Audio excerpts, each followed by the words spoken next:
Boom. Except that was a I have warning. video too. If you ever want me to show my face at some point, Hell I'm yeah. not shy. I might have to get another spaceship. Oh shit. For the stream. I wouldn't really know how to do that actually. How to get your face in here. Unless Don't you just worry. have footage of your face and I could just put you in. I sent you a shitty photo of me. Yeah, dude. Fuck. Wait, Oh, hello yeah, I'm going to. stream. Hello everybody. Hey people, how's it going?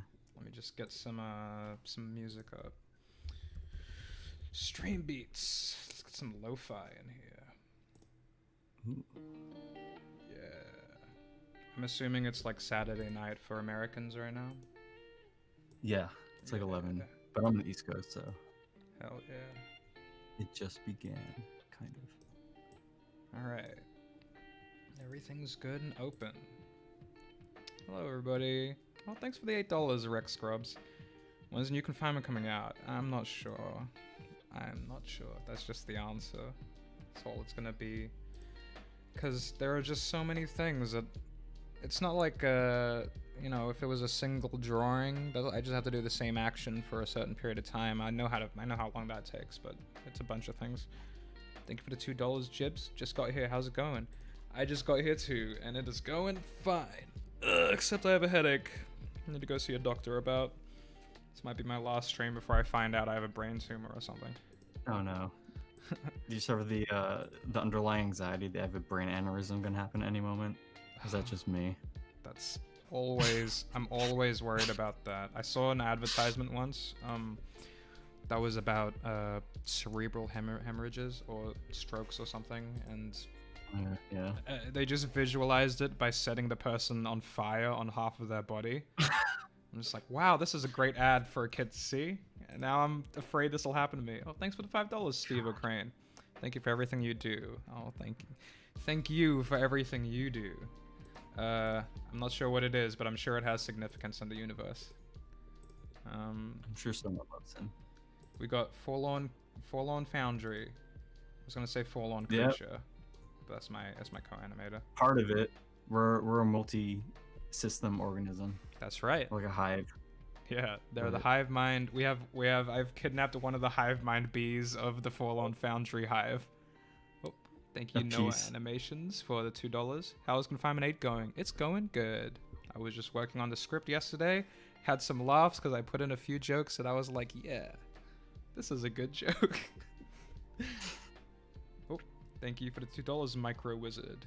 Hi, how the animation doing? The animation has not really started yet.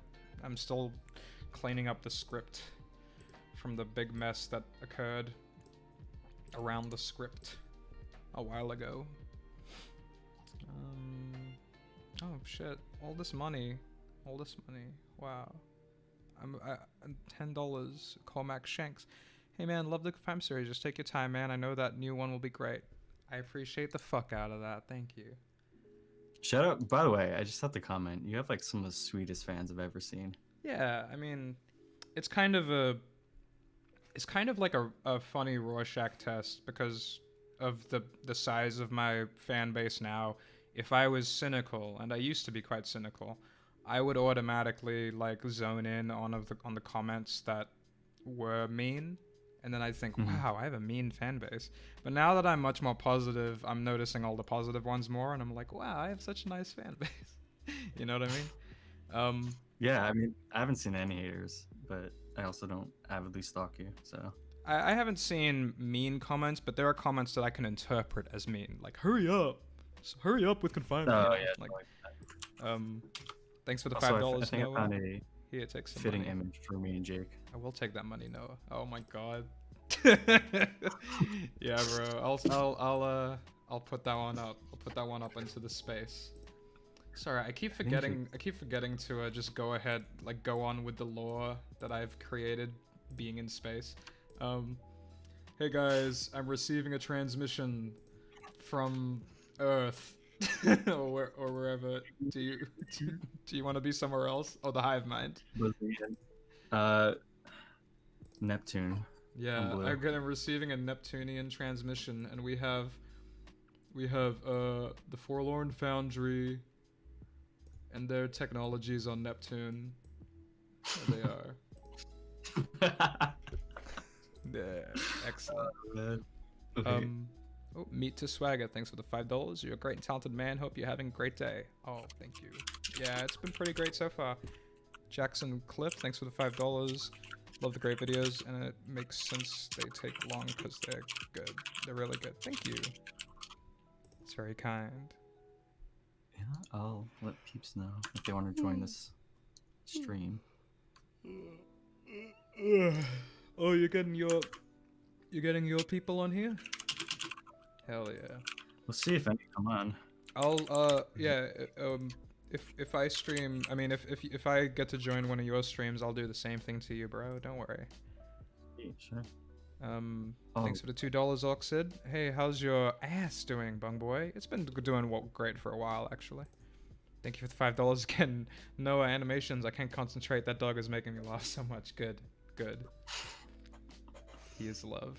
That was like a year ago, though, right?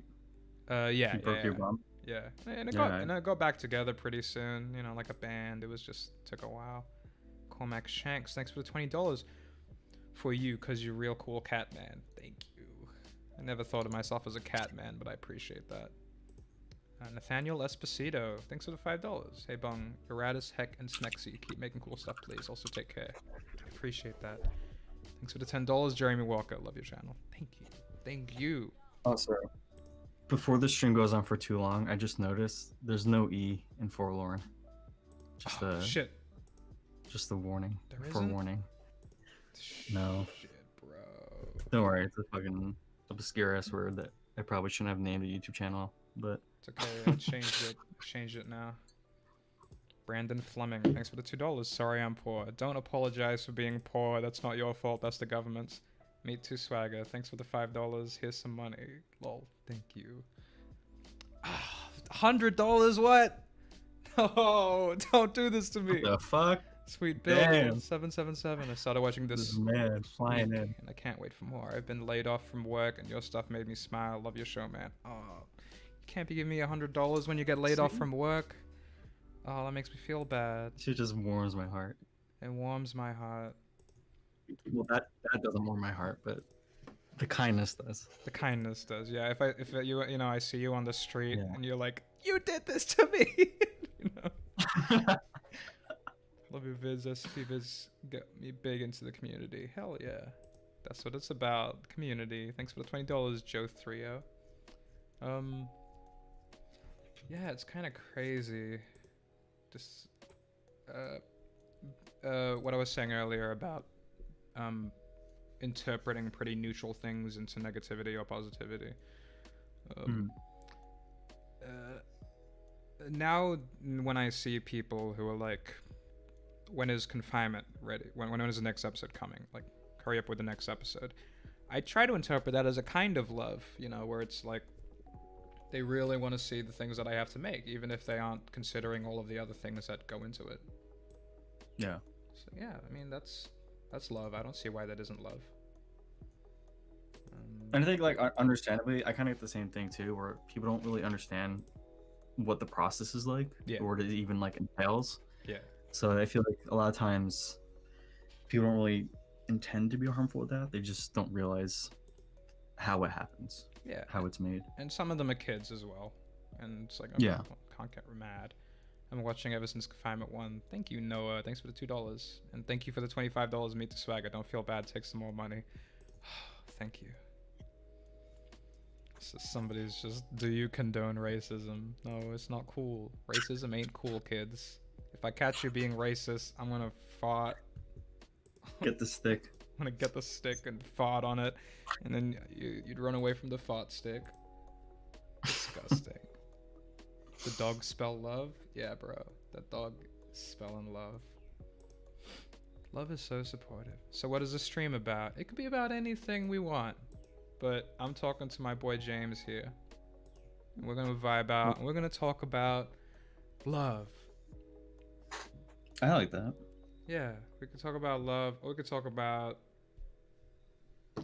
non-duality, which is, I mean, ultimately, if you want to, from my understanding, if you just want to melt down the universe, it could just be like positive and negative. And I think we really don't have any other choice but to be positive, you know what I mean? Thanks for the $5, Paul Murphy. Thanks for the $2, Noah. Holy shit, you guys. Do you? I'm sure you've read about this, and it's like kind of like a fun brain teaser, I guess, of like the idea that like right and wrong is just like a human concept. Yeah. And I don't know if I necessarily believe it, but it is kind of like a makes it kind of like reset. I feel like for me at least, like maybe this thing that I think is so right and is the way. Like maybe that's not the situation that you should be like Right. forced on others or things like that. Or usually it's with myself where I'm like, oh, I need to get this goal, I need to do this thing, or things like that. And then if I do that, I'm doing the thing right, or I'm being right, and it's like, Yeah. Where like if you're trying to get somewhere, that's it's contrary to just. Love is such a.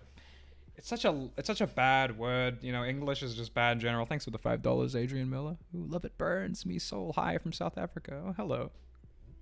oh, cool. Don't know. Hey, but with a J. That's all I know in South Africa. In Afrikaans is hey with a J.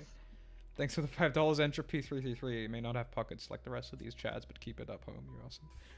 Oh, I appreciate the fuck out of that. I love you, Entropy. And thank you, Nathaniel Esposito. $5. One more. Confinement is the only SCP stuff I know. The usual SCP format doesn't really appeal to me, but your stuff is genuinely great. Oh, I should keep looking, though. I should keep looking. There's some great creators out there. Shout out to my boy, ForlornFoundry. $10. Ew. Love Confinement. You're awesome, bud. Great music, too. Appreciate that. Meet the Swag at $10. This is all I have left. Lol. Love your work, though. Don't be broke. Don't be broke. Oh, thanks for the $2. No animations, but I mean, I haven't seen your animations, but I'm sure they're perfectly fine the way they are. And if you want to change, you know how to do that. I believe in you. Sorry, I didn't realize so many people would be donating. It's just going to interrupt the fuck out of my conversations. I'm happy for you. Thanks for the $5, Brand Giallo. I don't know how to say that name. Thanks for the $2, Adrian Miller. Where'd you get the idea for the SCP show? I don't know. It was just really appealing to me, the idea. I could go into like it's funny because every time somebody asks me that question, every time I answer, there is a new interpretation of it.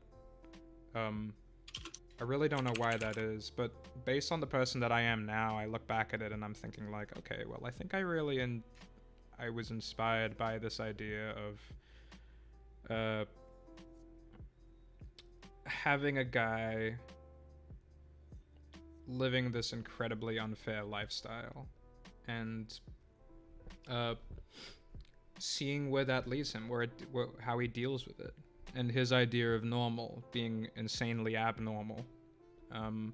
It's basically a thought experiment almost, or just like a what if we put a seemingly normal boy in this really terribly abnormal situation, where the only normal people are the ones that are abusing him and all the abnormal people are the ones that are in his shoes. Thanks for the $5, Jeremy Walker. I will take your lovely money. Thank you. Oh, fuck. Thank you, Paul Murphy, for the $20. Don't read this. Shit. Okay, I won't read it. I love that. Fuck, bro. All right. Always saying thanks for the $5. Meet the swag up. Never mind. Found some more money. No. Please. What were we saying? We're talking about. We were talking about non-duality, I think. Yeah. There is like a history of non-duality that kind of annoys me that it has a history that people latch onto, because that kind of goes against the idea as I understand it. Thank you for the $5, Aaron. Why did you decide to make Connor have an American accent? Honestly, at the time, it was for mass appeal, but also I wanted to see if I could just keep an American accent for the whole show, because that's something that I don't have in real life. Thanks for the $5, Nathaniel. Tell y'all to hug your friends in Minecraft, of course, because of COVID. Good night. All right, good night. I'll hug all my friends in Minecraft.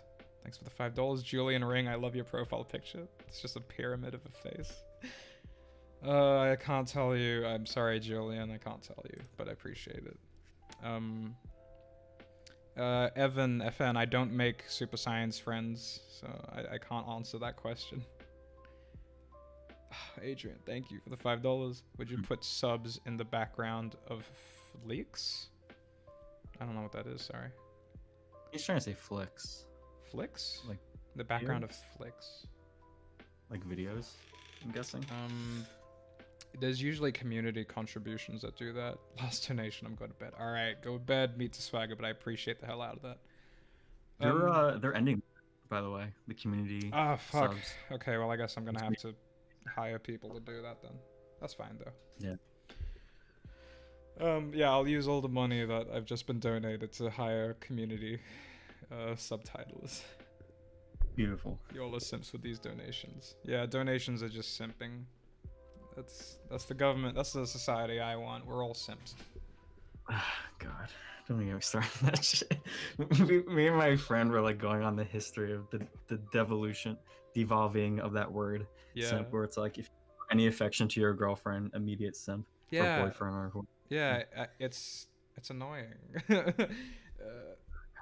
It's fun. It can be used in a fun way, but it's mostly annoying. Yeah, it can be a fun way. It's obviously it's context, but like he was talking about how like it got to the point where he had a friend where like he literally was like trying to prove to his friends that he wasn't a simp, and essentially like ended up being a dick to his girlfriend in the situation. It's like, no. They latched onto it too hard. Thanks for the $5, Jay, and don't care. Tell us anything about Connor's background, his pals, parents, or anything a lot of us missed. No, you didn't miss anything. Everything on my channel is exactly how much of the character I want you to know. Thank you for the $5, LJ. I adore your SCP series. Hope you find the best newest season, but the plot is going to be interesting. Thank you. I'm happy that you feel excited that way. Had to Google Translate lol videos also take my rand lol. I gotta go have a good one also. When is the next episode out? I can't answer that next one, but thank you for the $10. Or the 10 CA dollars. Thank you for $5, Julian. Thank you for the $5. Noah, plot twist. Mitsuko actually has money and he is just lying. Could you imagine? Could you imagine somebody donates $100 and they're like, they make up a story like, oh, I'm in the gutter. I'm watching this stream from a phone that I stole. You know. But yeah, no, about like love. I forgot what we were talking about. You were talking about simping, right? Thanks for the $3. Yeah, but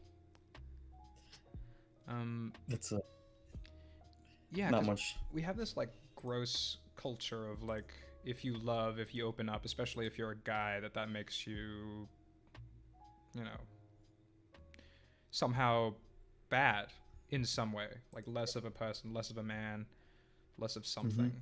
And then, you know, you look at like how many people are in prison, vast majority of them are men for violent crimes specifically.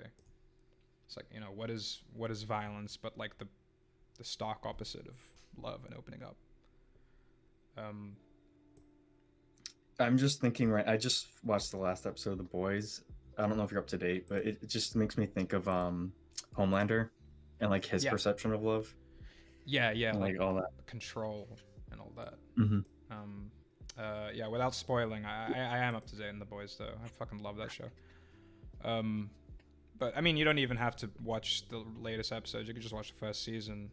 And Homelander is just this entire sociopath. You know, like, I need to be in control. My view of the world is the only one that matters. You know, but because you need somebody else to love you, then you know you're not in control.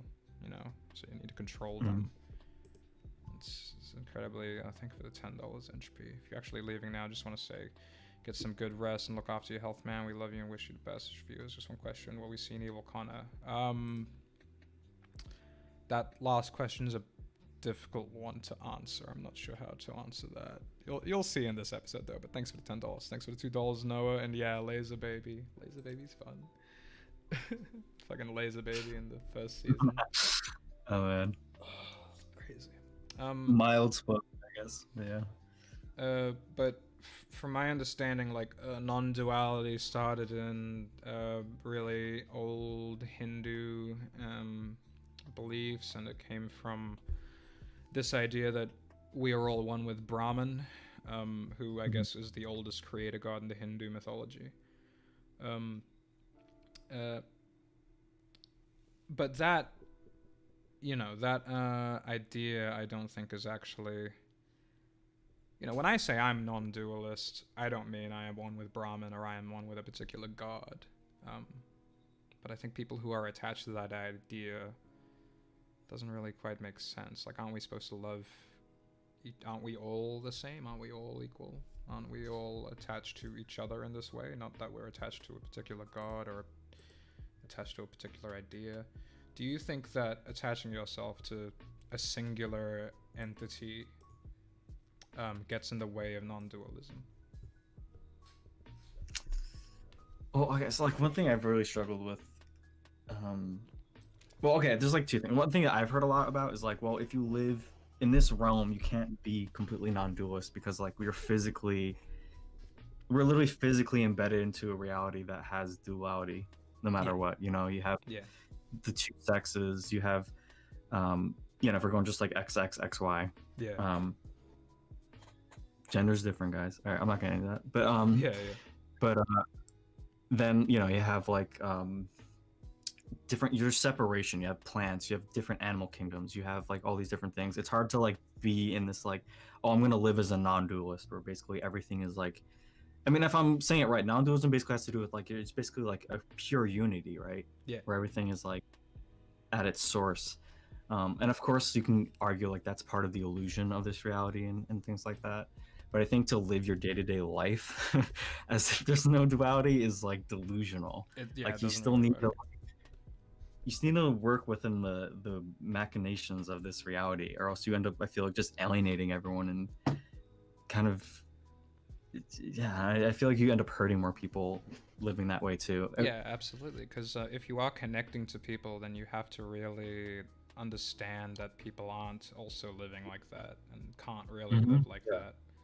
You know, that was one of the first things I worried about when I had when I sort of changed my life around. Is that, oh fuck, um, I'm really happy right now, and I'm just sitting by myself in my home, relaxing, be feeling like I'm one with the universe. But then I think, like, actually I do miss my friends and I do miss talking to them, even though they are still a little bit cynical and still a little bit uh almost irritating in how cynical some of them can be. Not all of them, but some of them. It's like, do I want Yeah. to be around them? What if they affect me? What if they make me cynical again? But no, that's actually a good test, the tension between you and the people that you disagree with in that small way is a good test of your own strength, of how forgiving you can be, how accepting you can be. Thank you for the $10. Again, meet the swagger, fuck. Thank you for the dollar, Damn. BB Boomer. Yeah, we BB Boomers out here. Me too. We But love babies. yeah, I mean, I definitely agree with that. The whole like you kind of need a healthy push or a healthy challenge Yeah, for any belief or ideas you have.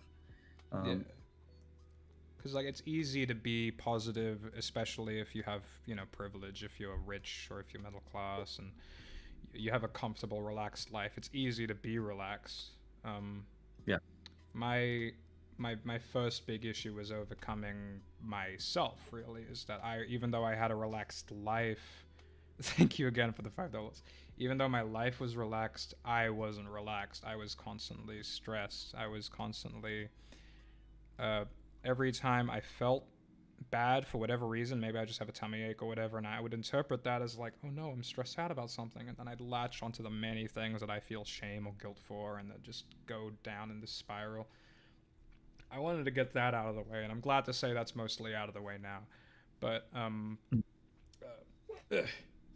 there's these things like my friends. Somebody, I like when the chat engages in the topic, so I'm gonna read this. Don't be too forgiving. I had some friends that just make fun of me, and I would take it with a grin. It's not healthy. Yeah, no, that's definitely not. Yeah. It's definitely not great. Thanks for the $2. Power Sims for Connor. Yeah, okay. I'll accept that.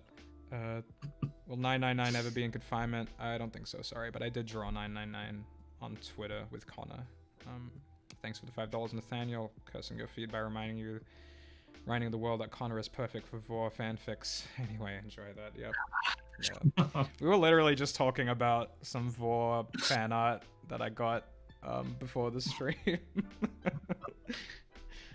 What was I saying? Yeah, don't let people walk all over you. That's not love, because you have to love yourself equally, you know.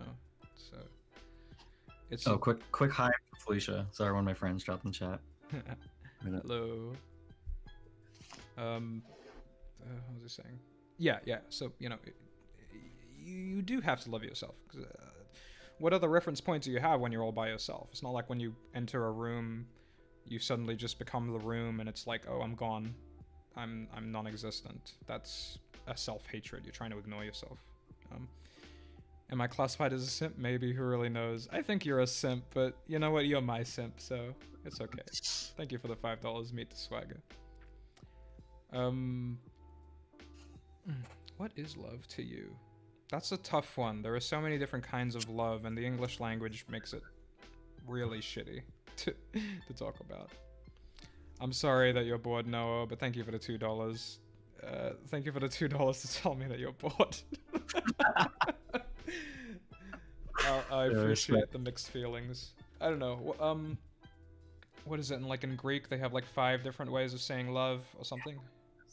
Platos. Yeah, fuck, I'm looking up right now.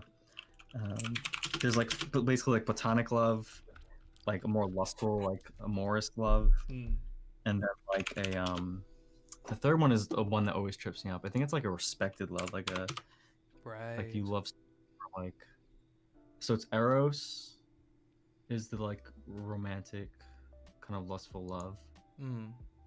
6. I only remembered 3. So I'm just trying We've to got find... agape. Somebody mentioned in the chat agape. That's like a divine love for God. Yeah, that's the one I was thinking of. That Sophia is the friendship one. I appreciate that, Noah. I just like giving you money for some reason. Yeah, that's the SCP that I am. It's like the man that you must give money to. Oh, so I actually kind of like this. Agape, someone defined as love for everyone. Okay, I like that. Yeah, that makes so like it's more of like they're kind of using a Buddhist kind of reference the way they're explaining it, where it's like a universal loving kindness. Yeah. And that clicks way better than just love for God, which always felt too like, I don't know. I can't make any personal connections to that. Yeah. The way I define God now, anyway, is just like the universe or everybody. If we were to define the universe by just the projections of all the conscious people on the planet, which it more or less is, but I recently I've been trying this Maitri, I think it's Maitri meditation, where you just have to you kind of scroll through a list of people in your head, and you wish them good health and peace and a bunch of good shit. So you go through like people you love, people you feel neutral about, people you hate, and then yourself, and then everyone in the universe. Those are hard. It is really, really hard, good. Yeah. Thank you for the $2, Noah, and 096. 096 is in the Pine special. You could check him out there. Chat has said you need some money. Oh, I don't need some money, but thank you, Meat. Don't give me money if you need the money more, for real though.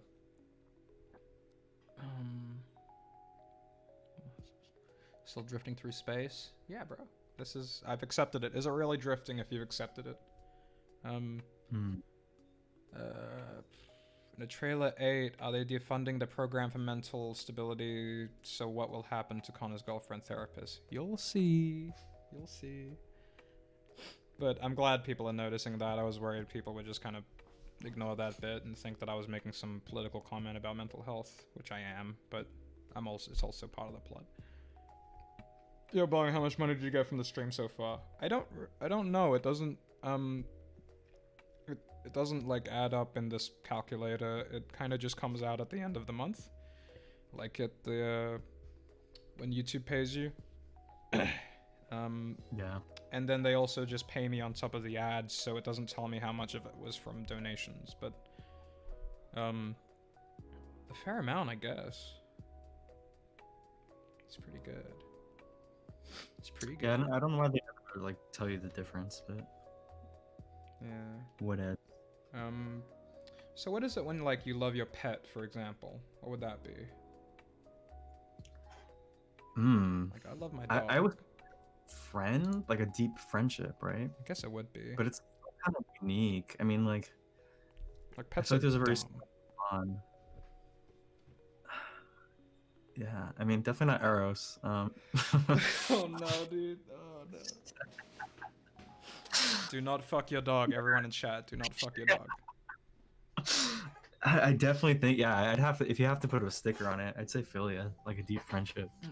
Hell yeah. I mean, it's like the purest of friendships, I feel like, if you're talking in that perspective. What about like when you love pizza or something? Playful love. Ludus. It's supposed to be like for like, I mean, this is like something that probably no one experiences anymore, but it's like, oh, okay, interesting. It's like playful affection between children or casual lovers. It's like flirting, teasing, early stages of a relationship, but it can also be like you dancing with a stranger as like a playful substitute for sex. Okay, interesting. Oh. That is really, it's really specific, but I like that. Yeah, I'm not sure how comfortable I am with just like, is a playful flirting love either with a lover or children? It's like, like, yeah. What? What? Or pizza. No, I think they just don't have that, like food or objects. I'm assuming that's just a completely different category because that's not a relationship per se. Yeah. Yeah. That's what I really appreciate the I don't know if this is a dumb thing that I do, but every now and then I just have like this. There's a live stream on YouTube of Alan Watts just non-stop talking. Yeah. I just play that every now and then just to get his beautiful voice in my head. Late night, I need a soothing, calming voice to kind of. If I'm having a really hard time like sleeping or I can't meditate or things like that, and it's just like I like my meditation dad to tell me some bedtime stories to sleep. That really helps. Bum, you do be kind of handsome though. Thank you, Whale. I appreciate that. I'm not gonna turn Connor into a pickle. I'm sorry. I think I might have actually done that. There's, you'll see. Is Alan Watts an SCP? I will. I'll make him an SCP. There was another really good. He was like a Indian guru or something, but he has like tons of like online tapes or recordings of his like seminars. Is it Ramdas? Or like, no, I don't think it's Ramdas. Ramdas is the cult guy, right? I'm trying to remember. He's not a cult. Guy. He's not a cult guy. What are you talking about? No, that's not Ramdas. I'm thinking yes, Ramdas is the guy I'm thinking of. He's not the cult guy. Osho is the cult guy. Osho's the cult guy, yes. Why hasn't anyone donated this amazing man in a while? Thank you, Meet the Swagger, but you don't need to donate to show love. I appreciate the fuck out of that though. I really like how you portrayed the O5 Council. Thank you, Mason Lobster. Thank you for the $2 as well. Yeah, the O5 Council, just like cold, unfeeling council, I think is a lot of fun. Sorry, I'm stretching. Which special is 096 in again? It's the first one. But thank you for the $3, Noah. What was it? Yeah, I wanted to have the ethics committee be the only the only humanity in this facility. because it does interest me that the SCP facility has an ethics committee, because they'd have to have a pretty strong one. But ultimately, they are a private prison, you know. Yeah. I hope people don't get too offended that I'm basically just going to be villainizing the facility as a concept, not the wiki as a group of people, you know, like I love the wiki as a collaborative effort of creativity, but it doesn't change the ethical side of me that thinks that a private prison is, you know, Yeah, it never really works out well. yeah, like there's like a a friend of mine sent me like this political compass of all of the groups of interests in the SCP facility, and of course the SCP facility is somewhere on the right, like Yeah. and the GOC is a bit further right, and then you have like the radical terrorist groups that are freeing the SCPs are on the far left. It's like, yeah, that's right, that's the good one. What are your inspirations for the O5 designs? Thanks for $2, Mason. It'll probably be $5 in my currency. But they were based off of, the general idea was based off of like the sort of John Wick style evil organizations sitting around a table, like supervillain style things. But the specific designs were based off of, if you go into the wiki, I guess there's like a list of covers for what the council look like, and I just chose all my favorite covers. What are we talking about? We were talking about Ramdas for a little bit. Yeah, I love Ramdas. I recently saw his movie, Becoming a Nobody. He's a bit of like an unattainable, like I don't think most people will never be able to reach his state of just pure bliss, and when he was reaching the end of his life, he was basically a jellyfish. He was just like this really happy, just floating around person. He was like, he had a stroke, he was in a wheelchair, but he's just like the happiest person.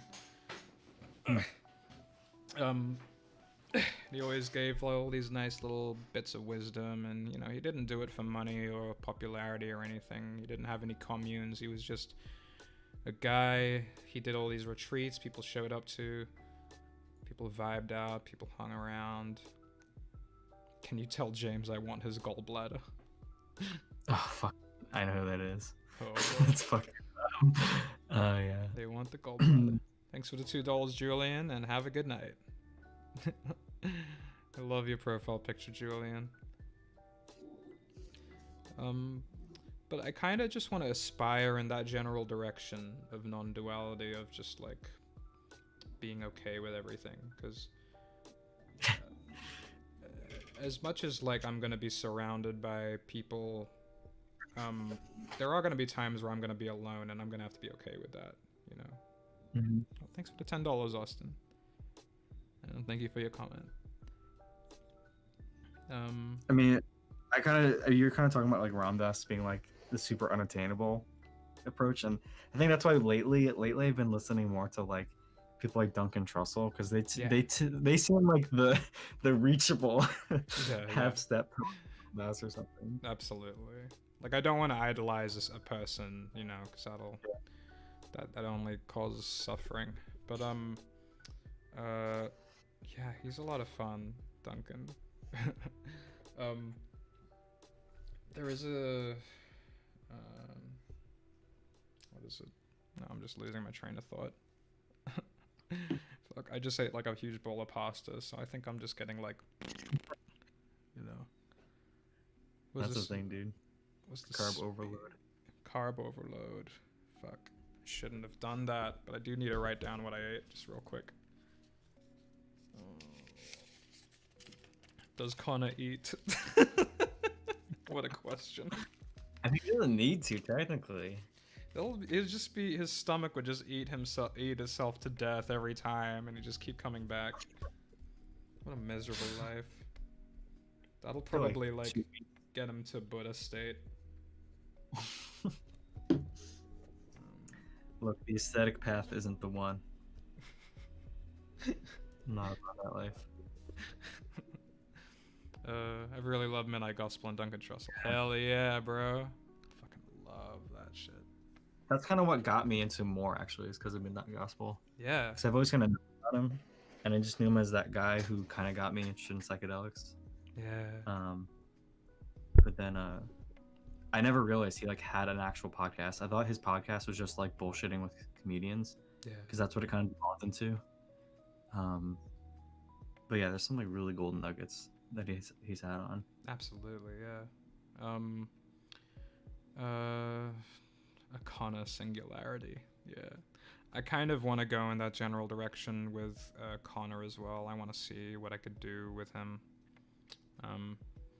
Because, you know, whether I liked it or not, all of these episodes of confinement have just been me projecting my experiences onto this boy, using heightened sci-fi, fantasy, horror stuff. So, like, in episode 7 of confinement, I was in a particular state where I was just so fucking unhappy with everybody around me. For reasons that I knew were bullshit, but it ultimately was just like self-hatred, just so much self-hatred. This feeling of like, I am not good enough, you know, I need to be doing something or else I'm not good enough. I need to be working. I need to be doing things for people so that they can see me as good enough, so that I could see myself as good enough. Fuck, dude. It's a really shitty place to be in. But so many people are stuck in it because, like, that is how we are taught life is, that we just need to keep on working. So then every time we slow down to take a rest, we feel like shit. It's like, that's no way to be. I mean, I feel like it's like even I still have a hard time fully, like, truly understanding that like life is inherently valuable on its own. Yeah. Like, I'm not saying like I'm out here killing people or things like that, but more of like just existing is good enough. Yeah. And there's that part of me that's like, oh, you're full of shit. Like, okay, yeah, but you need to do something, you know? It's like, yeah, it's like that, life is good enough, and I'm like, yeah, all right, but after this workout, after this, you know. But then what? Yeah, then what? Like a lot of people say, like, just be happy with where you are. It's like, yeah, I will when I get a stable whatever, when everything is good, when everything's done. It's like, okay, but you're not gonna be happy when it's done, you know.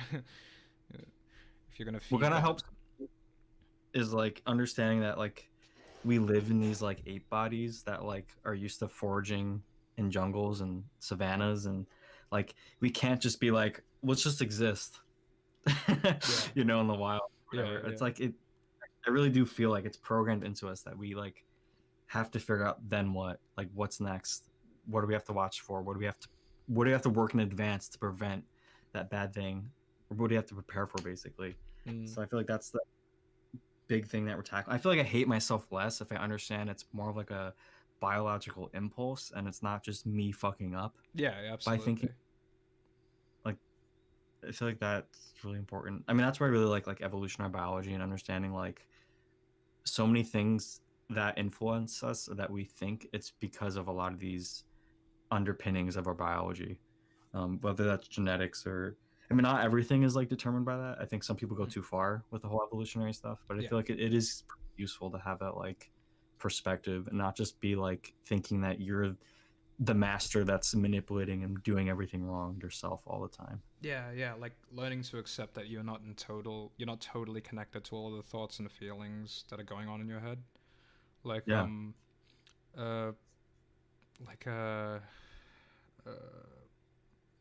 it's like, you know, when you're breathing, like you can notice that you're breathing. Like everybody in this stream, notice that you are breathing. You are now manually breathing, but you know that you are breathing even when you don't notice it. You just don't notice it. And it's the same with your thoughts. It's fucking terrible. Personality is a scar tissue that grows over trauma. Damn. That's a good one. Thank you, William Cox, for that nugget of wisdom. And you also quoted yourself. Sending good vibes your way, man. Thank you. Dr. Bright has joined the Chaos Insurgency. Uh-oh. Um, so yeah, like manually thinking. Like sometimes when I'm trying to meditate, I notice that sometimes I notice that a thought comes in, and I know I didn't initiate that thought. I just kind of paid attention to it, and then drew attention away from it. It's like just a train that goes through my head, you know, like hundreds of little Mhm. trains, um, just going through your head that you're lashing attention to. And nobody really wants to think that like they have that, because that's like, oh, what do you mean I am not in control of my thoughts? It's like, yeah, but who are you? What is it That actually that is really, in you? sorry, but I just wanted to say before we move on, that really surprised me when you said that the first time on your last stream, that people were Yeah, shocked about that. yeah, Because I feel like maybe growing up, I've always had the perspective I'm never in control. right, So right. it's like people think they're in control of their thoughts. Like what? Um, well, I thought I wasn't in control, but I felt bad because of it. Um, Oh, like, yeah. Okay, so I that's a was better way of explaining. like, because I felt bad because of it, so it made me feel like, oh, actually, there is a potential for me to get in control, and I'm supposed to get in Mhm. control. Um, and then of course it doesn't work, and then you just feel bad, and you're like, okay, I'm gonna try and forget this now. I'm gonna binge eat. I'm gonna do whatever it is that I need to do to ignore these thoughts. But I didn't realize all you had to do is accept the thoughts, you know, without Mhm. engaging with them. Um, uh, Connor and the glub glub glub. By the way, love your work. Thank you for the 20 MX dollars. I don't know what that is. Is it Mexican Mm, pesos? Something? Um, yes. but if you were to feel sad about it, then you were in control. Yeah, I guess so. I think if I'm interpreting that right. Um, what was I saying? Yeah, like I Oh, don't end up. Uh, oh, sorry. Thanks for the $10, meet the swagger. You're all great, and I'm including the people who are watching this stream, no matter where you are or even who you are. You are great and always have been great. No, sorry, always will be great. I believe in all of you. Thank you. That's a man, good thing to tell the stream and us. Hell yeah. I love meat. I love me. Uh, um, I still have like uh I still every now and then I would just like relapse into eating some terrible, terrible food. Um, and feel terribly guilty about it, but not as terrible now because I don't feel like, oh no, I lost control or whatever. It's like, no, sometimes this kind of thing does happen. So Hmm. like last night I got really high, and I don't do that very much anymore, but I did, and then I knew I was gonna start getting hungry and just eat some shit, and then I did. And I ate some shit. It's like, bro. And I just wrote down, okay, I feel guilty. Thank you, guilt, for reminding me what I value. You know, thank you, guilt, for reminding me what my goals are. You know, Oh, fuck. So this just remind me. There's a really great character. Their superpower is literally that, where they literally, one of their emotional powers is they make people feel like ashamed and guilty wow, whenever they make a slight mistake. And literally, it's actually seen as a negative in the beginning, but then their teammates realize it actually makes them stronger and sharper in battles and combat when they have that effect on them. hell yeah, yeah, That's from Ward, by the way. People wondering.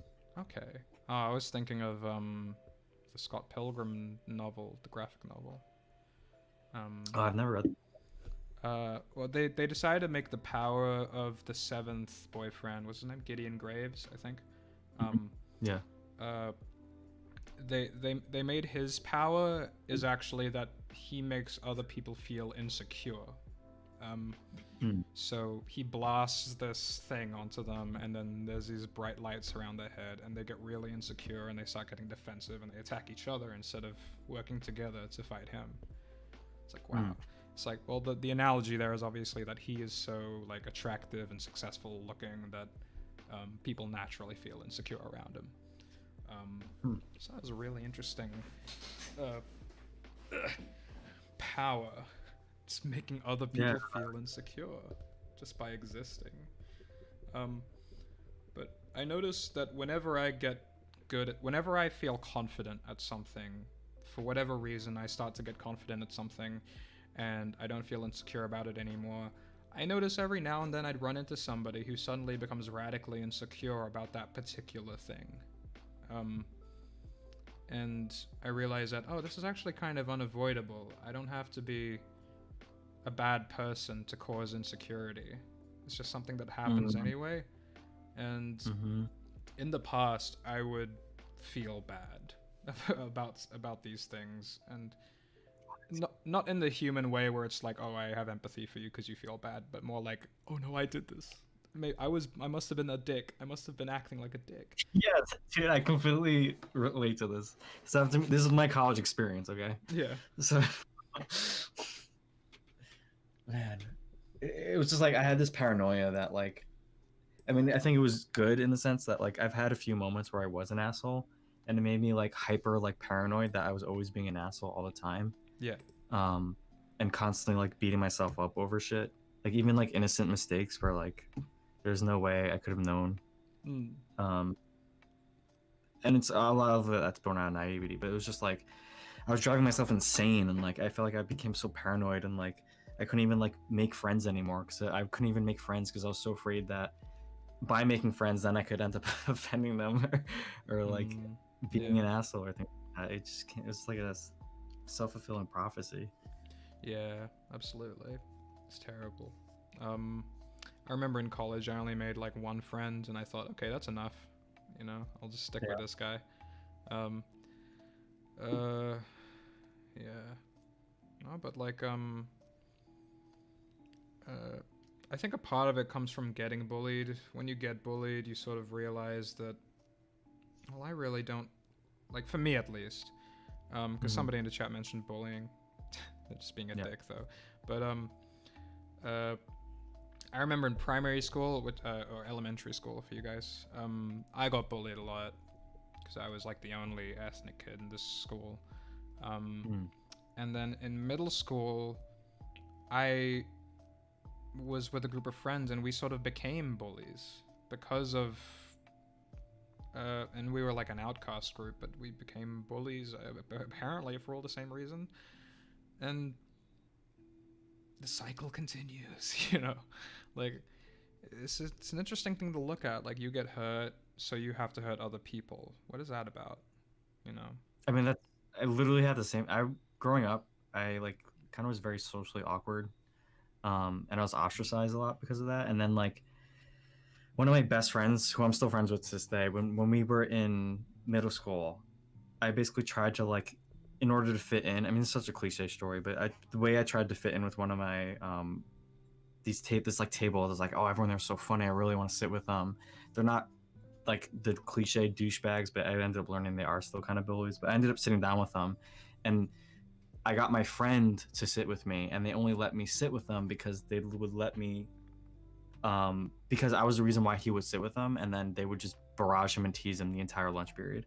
And I was like complicitly allowing them to basically bully my best friend. And at the time I was like, whatever I can do just to fit in because I need friends. I remember feeling like so desperate. And I think it's just like this. I think it kind of boiled down for me, at least, is just wanting to be accepted, and you're willing to do anything to be accepted. Yeah, I really do like that. I really do like that. Thank you for the $2 satirical satyr. Yeah, hurt people, and it's a sad cycle. Yeah. I think it hurts more. It sucks more when people get defensive about it, you know, because it's one thing to be aware of it. I think most people are aware of it, you know, like they're like, why are you bullying me? It's like, well, because the world is unfair. Deal with it. It's like, well, you're just telling me you got bullied. That's all you're telling me. And they try to make it sound more justifiable than it is. Whereas, no, just you can choose to end the cycle here. Yeah, you can by killing yourself. No, by just being a better person. And school is kind of a scary place because you're sending in a bunch of vulnerable small people who are completely susceptible to everyone, including especially their parents. And then they're all just projecting onto each other, you know? Mhm. And unless you have this insanely amazing, great role model society of teachers and, um, I guess, school police in America, um, uh, then it's just going to be whoever is the worst, most powerful kid in that school is going to be the baseline default model for all of those kids. It's like, what? We're doing this. It's like dropping a little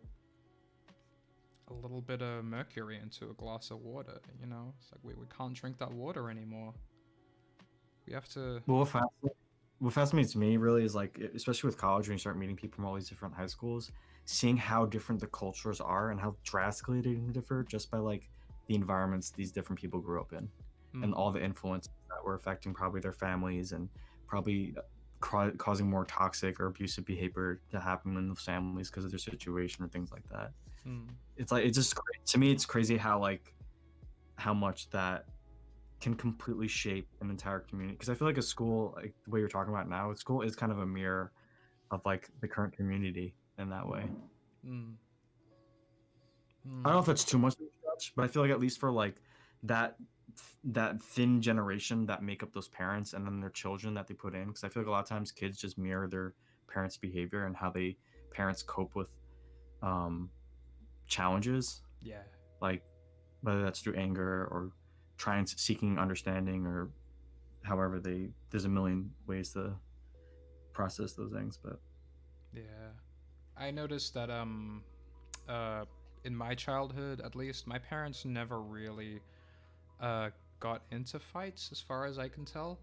And hmm. which that sounds good on paper, but now every time growing up whenever I hear other people get into fights, I wouldn't know what to do. I just freeze up and freak out.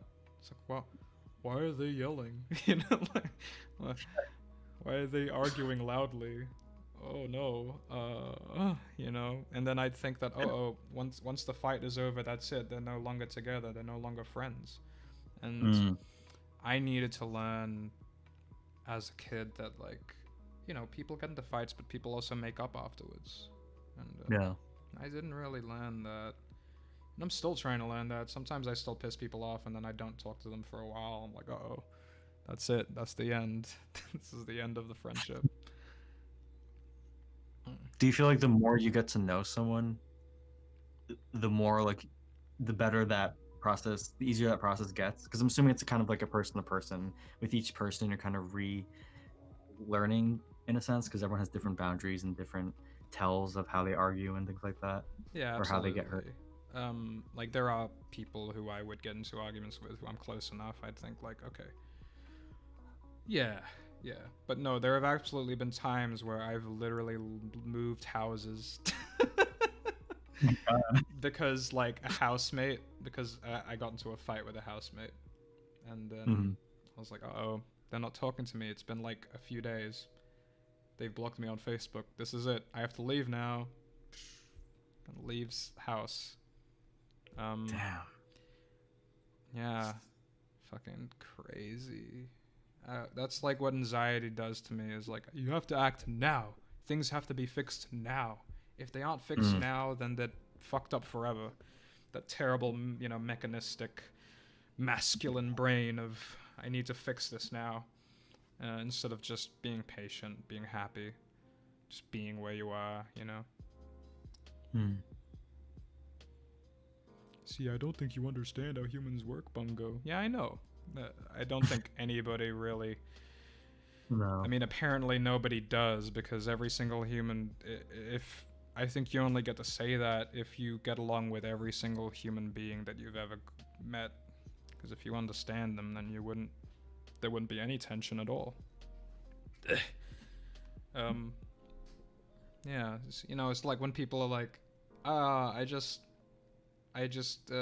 lost my entire family in a car crash, and then the other person's like, "Yeah, I understand your pain." It's like, no, you don't. No. Yeah. You can respect it. You can respect it, and you can not be a dick about it, and you can, show love and support, and get the defense off of your heart and everything, and open up to these people. But you don't say that you understand it. I mean, I guess because understands it. It's another dumb English word that doesn't really work out. Thank you for the No. $10, David Huffman. How your ass, my dude? My ass is good, thank you.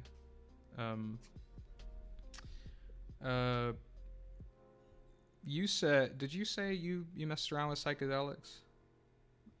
Like once, but it barely counts. Oh, Basically, I did half a tab of acid, and I okay. like very immediate, like in like not the right environment. But the reason why I did it is because it's a little weird. I'm like hesitant to share it. I do like sharing it, but I'm always like I have to like add like little asterisks of like I'm not a hippie. I don't have to be hippy dippy. There's nothing wrong with being a hippie, but I Mhm. feel like people will easily just pan it off as like, oh, this is like spiritual woo woo shit, Yeah, and I'm not like a super like I don't believe crystals are gonna heal me. yeah, yeah, Um, but basically, like growing up in high school, actually, part of me being kind of ostracized and you tend to meet other weirdos, yeah. which ends up being a blessing long term. But basically, there was one guy. He was a super senior angel. This is freshman James, by the way. He was one of friend. He was friends with my other friend at the time, and he basically really introduced us into like auras and meditating. And for me, I got into it as a cool like, whoa, I want to see my spiritual flame. Um, but then I ended up realizing how like, wow, there's actually something to this. It's not just like a little magic trick. Yeah. And then I basically followed the techniques to the that he told me to do and stare at yourself in the mirror and after turn the lights off and um actually no have the lights on but have like a white background behind you and then just like focus loosely on like the tip of your nose but don't focus. You want that unfocused gaze but your eyes are resting on your nose tip. So I kept doing that and eventually I started seeing auras or hallucinations and eventually it looks like a clear barrier around you but eventually starts turning to colors and then I got to the point where I was getting to the point where it allowed me to like kind of like emotionally so you know how earlier you're talking about the monkey mind and like the brain kind of talking Yeah. constantly Yeah. but I feel like there's that like second brain that emotional brain that's also constantly talking and speaking Right. in its own way by feeling and that allowed me to kind of more upfront see what was going on in my little like emotional body Right. um through colors or just like it was just like an altered state. But what I ended up realizing, I ended up explaining to one of my friends who had been very experienced with psychedelics, specifically acid. And he's like, dude, what you're explaining to me sounds like a mild acid trip. Um, so I was like, oh shit. And that's why I was like a lot less hesitant to try acid. And I ended up doing acid. And then I was really disappointed because half a tab is very little. I ended up Yeah. having more intense experience through aura than through acid trip. But then when I actually took a moment to really sit at it, I was like really spooked to realize like the hallucinations I do see with my aura meditations is very similar Yeah. to acid. Yeah. Absolutely. And I kind of like I was just like, whoa, crazy moment. Yeah. Um, The way I've had it described to me, and based on my experience with acid, um, uh, is that you are almost like slowing down your brain to see the world for how it really is in this way, hmm, where it's not being clouded by your thoughts, or that if your thoughts do come, you get sort of taken away by them. Like if you could yep. imagine your consciousness as just like the attention that you give in your field of awareness, then the LSD kind of just takes you into that place stronger. So Hmm. before I had my ego death, and I would take acid, it was just for fun. So it would just amplify what was already there, which was this coiled up, grumpy, grumpy guy who just liked making jokes, and that was it. That Hmm. was the whole thing. It was just me. I would see funny things, and then I would laugh at it, and then I would ignore it, and I would see more swirlies and more funny visual uh, distortions, and that would be about it, because that's all I thought life was. It was just going to be like a big fun game, a big fun light show of like to try and ignore the pain of my body, you know. Um, and and then when I had the ego death, it kind of forced me to just sit there and see everything and feel everything that was there, and I had to kind of accept it. It was terrifying because I just didn't, for some reason, I just didn't want to accept it. I didn't want to stay there. And a part of it was, like, as you said, that evolutionary instinct of wanting to keep moving and surviving. Um, Hmm. but me as an anxious person, that was intense. That was a very strong desire to not be where I am. And it was like I had to rewire that, and I appreciate that the brain can be rewired in that way with practice. But I still run into new things to get worried about all the time, you know, no matter how many bosses I defeat in this game of my brain, it's like it just comes back in new forms. Like oh, thanks for the $5, Eggy the Dancing Egg. Oh, okay. They are getting into some beef in the chat. Whoa, shit! I'm gonna get some chat beef. I love you, and I hope you will have a great day. I don't know if that was for Eggy or that was for me. I hope it was for Eggy. That you just squashed the beef immediately by saying I love you. We have a loving chat. We better have a loving chat, or else I actually need to take a piss. So I'm gonna be right back. Go.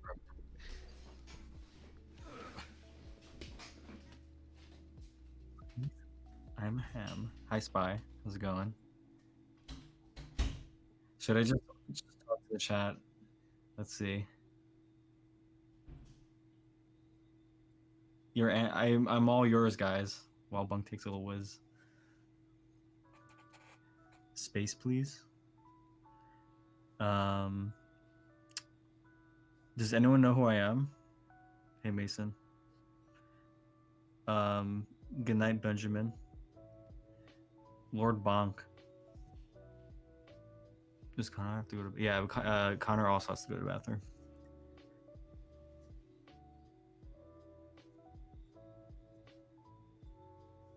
Oh man, stream's so fast. Thanks for coming in, Tim Waz. My favorite cheese, Wispy ass, is oh man, I really like a good mutz, you know, a solid mozzarella. It's a what? The fuck are you saying? They have favorite cheese, like a really good mutz, yeah. Favorite cheese, man. I don't know. I don't really have that good of a palate to even notice much of a difference. Let's ask what's your favorite SCP. Okay, thank you for the $5. It's meat swag. Right now, I'm just gonna give a different answer every time. There's an SCP that's just like a bunch of mammoths that bring a snowstorm with them everywhere they go. I love that one. That one's a bit sad though. Ah. What was I saying? Oh man, for all of the people in the chat who don't live with their parents, clean your own toilets. It's a really good idea. Like, it teaches you patience, acceptance, and you have like this massive appreciation every time you go and take a piss. It's so good. And your showers. And your showers as well. Please. For some reason, I'm more okay with cleaning my toilet than my shower, though. I don't know why. Yeah? I have no fucking idea why. But one time, I was I was waiting for an Uber to come. It was like a couple minutes away, and I decided to just like clean up my toilet a little bit, and the fucking brush screwed off and fell right into the toilet. And I knew I knew that my mindfulness was paying off because I didn't throw a tantrum and just leave it in there, you know. I was just like, oh, huh. And then I saw myself throwing a tantrum in my head, and then I laughed at that. It's like, oh, hey. Wow. Yes. Yeah. It's like, there you go. And then I took it out. Well, I put on some gloves, and I took it out and did the job done. And I told my therapist, and I was very proud that I didn't throw a tantrum for dropping something in the toilet. Just a little bit, though. Yeah, it's little bits. It's about the little bits. Because if you know, the older me definitely would have judged me for feeling proud about that. And I keep saying the old me like there's only two versions of me. Like I'm working on it constantly. It's a thing. But lately I have to admit I haven't been doing as much meditation as I'd like. It's always in waves for me. I'll do a bunch, then I'll kind of wean off of it. Yeah. Then I'll like. I feel like life is just a big sine wave, honestly, which is Yeah. everything. Yeah, that is basically it. You're just gonna keep going back and forth. It's like, oh, I feel a little bit bad for not doing this as much that I've noticed it. But also for the past 5 days, I've been having this headache, so I need to go see a doctor about that. Wait, I think I said that already. Yeah. Oh shit. Literally. Oh no. That was like at the beginning of the stream, though. Oh fuck. This is it. It's the headache that eats memories. Oh, Do you think it's like I get like neck, like staring at a screen all day and shit like that? I get like muscle migraines essentially. I It's like definitely neck do, but I know that this isn't it in particular. Yeah. It's got Fuck, feel. bro. What causes these things? I'm just drinking a lot of water. Drinking. What, Bung is a Transformers fan? Absolutely. Fucking love that shit, Transformers. I used to collect them a lot with my with my Patreon money. I used to just buy all of these like masterpiece models where they just look they designed them in this really specific way where they would transform so perfectly and they would look exactly like the old classic, you know, style. Some are asking you to put up a Peter Griffin image. Oh, thanks for the $3. I'll go look for one. Peter Griffin. I'll make it a GIF just to be special. I have a very strange relationship with Transformers because I grew up with the Michael Bay Transformers, not like the actual cartoons. Oh boy. So yeah, that's like my perspective. That's unfortunate. It was also I associate Transformers with the first time I saw a naked woman. So that's that's how they get you. That's how they get you. Yep. Oh shit. How did I add this? I don't even remember adding. Oh, what? The walking, the Peter Griffin. the rolling. I didn't add it. It just showed up in the OBS. That's so good. They heard, delivered. There we go. Alright, well, here's the anomaly. This anomalous... Oh, bonk, bonk, bonk. When's the next episode? Bonk, bonk, bonk. Thank you for the $5, Wolfman. I can't answer that, I'm sorry. Thank you for the $5, Dan. What do you think Transformers in the Pixar Cars universe would look like? It'll look like in the same way we look at The Thing. Like that big monster from The Thing. It would just be that.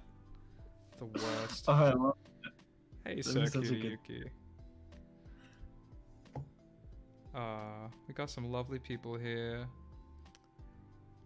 People be like, oh, let's have some Peter Griffin. Oh, okay.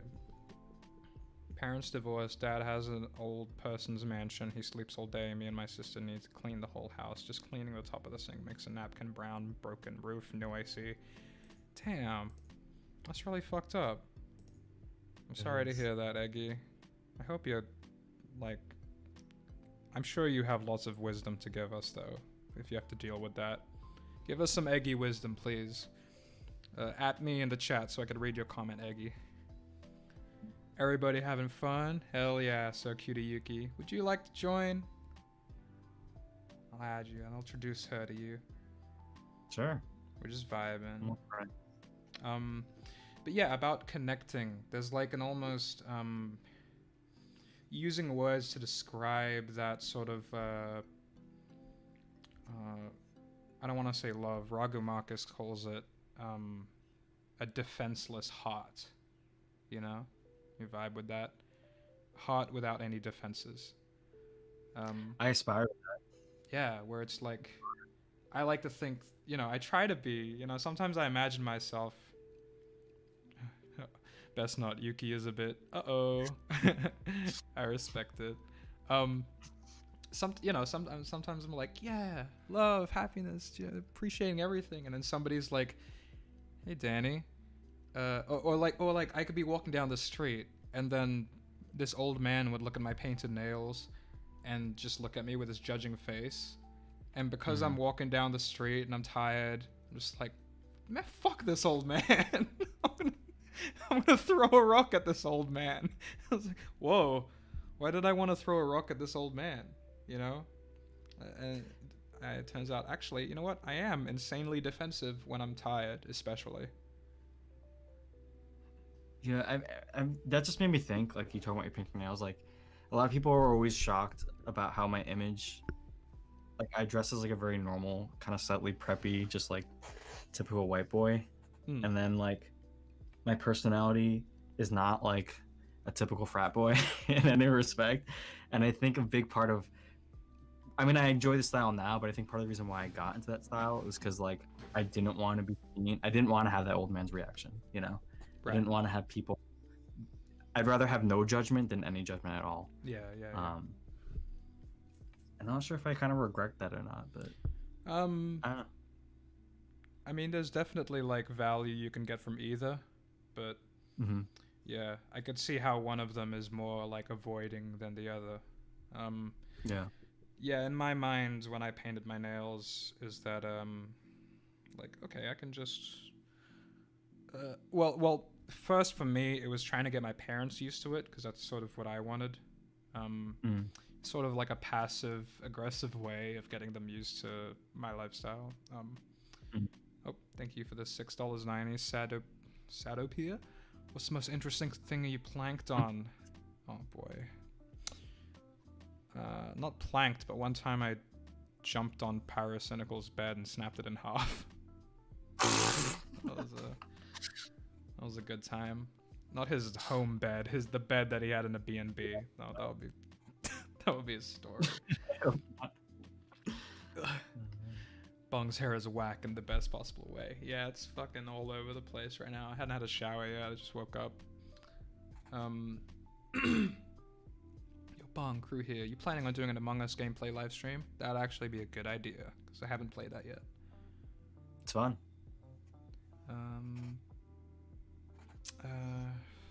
What was it?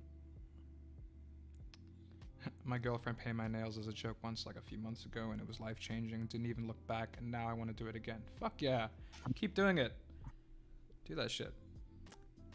Painting my nails helps me stop biting them. Yeah, that's also a good reason to do it. A part of the reason I'm doing it is because it's a very methodical, patient, you have to draw all your attention to it kind of thing. Thank you for the 20 pounds, Sir Cutie Yuki. Love you, man. Your tellings and mind is always fun to hear. Appreciate the fuck out of that. You made my day better, Lord Bond. Thank you. Oh, there's so much love. Yeah, just after a while, they just end up losing all of the impatient people, and then it's just love. That's nice, yeah. I hope so, at least. It's the golden hour. Yeah. Yeah, but having like a defenseless heart, you know, it's gonna hurt. It's supposed to hurt. And there are some people who like you know, in the Midnight Gospel, Clancy is meant to be a representation of those people who interpret spirituality as this sort of righteous, self-righteous ignoring of reality. There are so many people who do that as well, where it's, you know, they just practice harmony and peace and all that when things are already good, rather than dealing with the pain and suffering that they have to deal with on a daily basis. And I really like you said that. Yeah. There's a thank you, and there's a when I after my ego death, and thank you for the $20, Meet Swagger. Give this cutie a reward for these compliments. Yes, I will give you what do you want? What do you want, Sir Cutie? I'll give you anything. I'll give you my heart. What was I saying? So a few days after my ego death, I was obsessed with how happy I was. I was like, yes, this is it. I found it. I found the place that I was looking for, and I'm here now. And then the second I got sad, oh fuck, it was downhill. I was just crying. It's like, no, I broke it. I broke the happy. um, and I realized that I had to let go of happiness because it was just hope. It was another form of hope. I was hoping that I would be happy forever, for the rest of my life. Even though, you know, the logical side of me was being like, yeah, I mean, of course you won't be happy for the rest of your life. I didn't believe it. I just knew it. Yeah. You know, I quote knew it. Thank you for the I mean- 420 Sadopia. I appreciate that you like that one. I would like to do another thing about that. Yeah, sorry, go ahead, James. But like one thing that really like shook my world. So I was in Buddhism club. I wouldn't say I'm a Buddhist per se, but I do like a lot of Buddhist philosophy. But out of curiosity, I was in Buddhism club in college, and one thing that really like kind of really like threw me through a ringer was like the idea that like attachment to happiness will only create more suffering. Yeah. And like there's like the obvious stuff of like, yeah, obviously being attached to it, but then like I feel like what you were talking about, when you're being attached to the happiness while you're happy is also what causes suffering. And that was just, I feel like I've never really digested that and really thought about it. But For me, it became pretty obvious because I knew that when I was happy, I indulge in so many destructive things just to keep the happiness going. yeah, Like you know, like drinking, well, not drinking, I don't drink, but you know, like eating unhealthy food, or drinking the unhealthy drinks that I've been addicted to since I was a kid, because I'm a big boy, I'm a big round boy. And you know, societally we don't take it as seriously when people are addicted to junk food. We just think, oh, they're just weak, they just need to, I mean, we have the same feelings towards drugs, but we take them a bit more seriously because of the government, the state issued violent propaganda of drugs. fucking drug bullshit. But you know, and then we see somebody addicted to fucking McDonald's, and it's like it's the most affordable food in their neighborhood, and you know, they're sort of limited in that way, and they're addicted in that way, and we don't take them seriously. But that's totally a thing that I would just sort of delve into whenever I got too happy, and that's a part. I don't know. Maybe that contributes to a lot of the guilt to when I do feel happy. Sometimes I feel guilty when I'm happy. Sometimes, all the time, I always feel guilty when I'm happy. It's this terrible thing. It's like, no, you're not ready yet. You're not done yet. You have to keep doing something to get safer, or to get better, or to get Like you don't deserve it, basically. Yeah, basically. Somebody in chat earlier asked for me to elaborate on my ego death. Get stick bugged. I should get a stick bug gif in here, actually. But yeah, you were talking about your psychedelic experience. Thanks for the $5 saved up here. Get stick bugged gif. Give me a gif. Have I talked about my? I probably have talked about my ego death experience on stream. Yeah, this is the second time. All right. Nah, I'm alright. I won't tell about the experience because it's a pretty. I could tell you this one crazy thing that I ended up believing in while I was having that experience, though. And this was before I knew anything about Buddhism. When I was so fucking high, I ended up believing that every single consciousness on this planet was what's it called?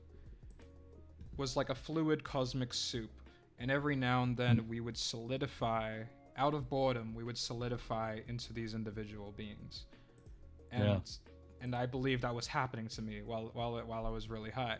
I believed that all of the negativity, all of the tension, all of the restraint, all of the attachments, all of these intense feelings that we felt in the day-to-day, I believe that was the mold to which this reality is constructed on. You know what I mean? Yeah. And that if I relaxed enough, I could just go there, you know. So that was basically what I felt, which is the spiritually mature structure of Buddhism is just how simple it is. How it isn't like, oh, it's a pantheon of gods or a god that has a bunch of rules that seem arbitrary and inconsistent. No, it's this insanely mathematically precise system of letting go of attachments and resistance and restraints and negativity and going into that nirvana place, and then coming back and then going there and coming back.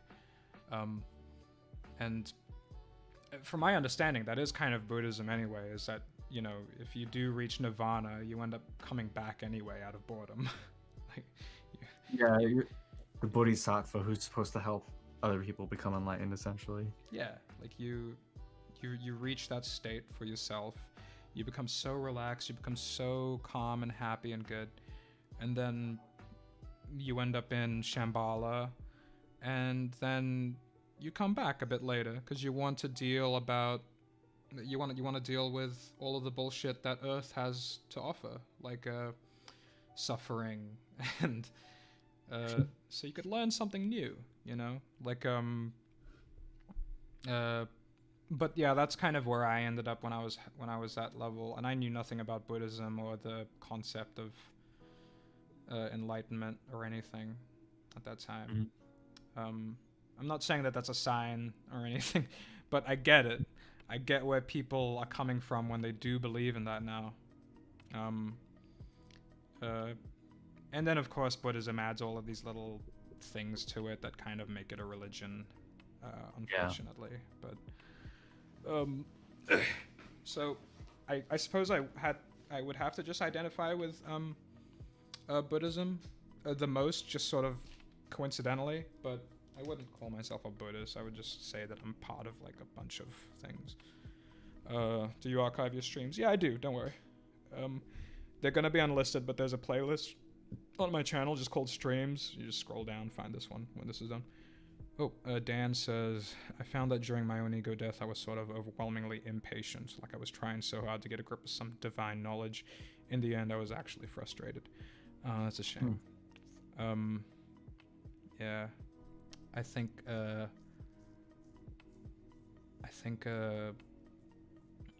I probably wouldn't have made it if my friends went there and they weren't being like really supportive and knew exactly what was happening. Oh, thank you, Awaxis. Hell yeah. Yeah, don't worry, I got huge Google Drive folders of all of the assets of all the previous episodes and the trailer and everything. What was I saying? About you having friends that like helped you kind of do that process. Yeah, they taught me that I could just like essentially live this way. Not at that level, but like I could live in the direction of that way. And how everything was like a river, you know. They were always using that river analogy of like, don't resist the river, just you know, float. Just float in that river. Mm-hmm. Go up the waves, go down the waves. And those waves all represent thoughts, they represent feelings, they represent all sorts of things. The forever changing nature of reality. And who was that guy who every single day reminded himself that he was gonna die? I'm not sure, actually. He would do these 4 proclamations about the universe, and to remind himself of his impact on the universe and the reality of the universe. One of them was that, you know, be grateful because of the fact that you exist, but also remember that you're going to die one day and that everything is going to change, and that also you have cause and effect. You know, everything you do has an effect. Everything that happens to you had an effect that led up to it. And that suffering exists. So that's a fun one. Just there's unending suffering in this universe, especially if we attach ourselves to things. I don't know if that's something that I should be reminding myself every day, but I think it's useful. It's true. There are some like teachings that I have to be careful for, because apparently like I don't know how much you know about esoteric magic, very little, but I did have a spin where I was pretty interested in that stuff. This is years ago though. Yeah, I'm definitely interested in it, but it's kind of like uh um what is it? You know how Buddhism is just disciplining yourself to just slow down your mind to the point where you are in that stillness and you are in that peace, whereas magic with a K is just is like doing is like 1 plus -1 equals 0, whereas Buddhism is uh, 1 minus 1 is 0, if that makes sense, where it's you counter it with the exact opposite instead of just disciplining yourself into the center. Crew asks, I've been holding down this question because it scares me. Are you accepting teens to do voice actors? I was hoping to practice VAs and send a demo reel. You should definitely do that, Crew. I could always have like a teen or a kid in the episode. This episode is going to be set partially in a suburban neighborhood, and the other half is going to be set somewhere else that I think would have teenagers in there. So yeah, go ahead. Premarital eye contact is a-okay. I've been noticing this a lot lately. I don't know if it's because I've been having these headaches and I've been feeling tired, but sometimes when I end up staring at something for long enough, I kind of freak out a little bit, like I zone out a little bit too much. I don't know. Do you get that? Like you're losing control? Yeah, almost, yeah. For me, I don't, because that's how I see auras, so it's almost comforting, actually. Oh, okay. Ironically. Yeah, but it's only, I unintentionally built that positive reinforcement for me. Right, right. Yeah, for some reason that's like, that's my thing, just dying. Dying in that thing. Oh, hey. Hey, Thomas. Forlorn creature. There he is, the other forlorn boy. But, yeah. I mean, I really... Well, just if you want to go with the dying thing, I mean, I've always been fascinated with death growing up. Yeah.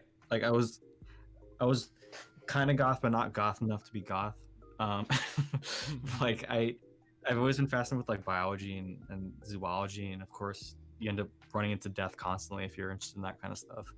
And I was, like, super into, like, Ripley's Believe It or Not and history, which involves a lot of dead people. But I found that, like, I have a human coccyx bone that I got for my birthday for my last birthday, and like I really, it's like a thesaurus. It's from an old Victorian doctor's study, so I don't feel like weird about it. No, since I know where it came from, but I kind of like having that physical reminder of like that's what my body is gonna end up at. Like my body isn't me. I think is really what I try to get away from the death thing. It's like it's a vessel. Yeah. It's my machinery. I like to think it's like my mech suit that I'm just operating. It's a tool. It's a tool. Yeah, and I feel like that's the positive aspect of it, because I feel like a lot of people, I mean, understandably, that's really fucking scary. Like, I don't want to die, but I really like death meditations, because that's kind of really what helped me, I feel like, get something from it. And for people who don't know, death meditation is basically where you physically close your eyes, lay down or sit down, wherever's comfortable, and you basically view yourself in your mind's eye, and then you view yourself slowly deteriorating and rotting away and going through all the different stages of rot, and eventually where you're just bones in the ground. Wow. It's intense. I wasn't able to do it the first time, but then after the second or third time, and I ended up like researching like all the different stages of death and all that. I mean, how you return to the ground, because they have like a lot of CIA and like investigative, not CIA, like investigative, like murder detectives and stuff. They have these things called like rot cells or things where they basically have open bodies, and they study all the different stages of decomposition.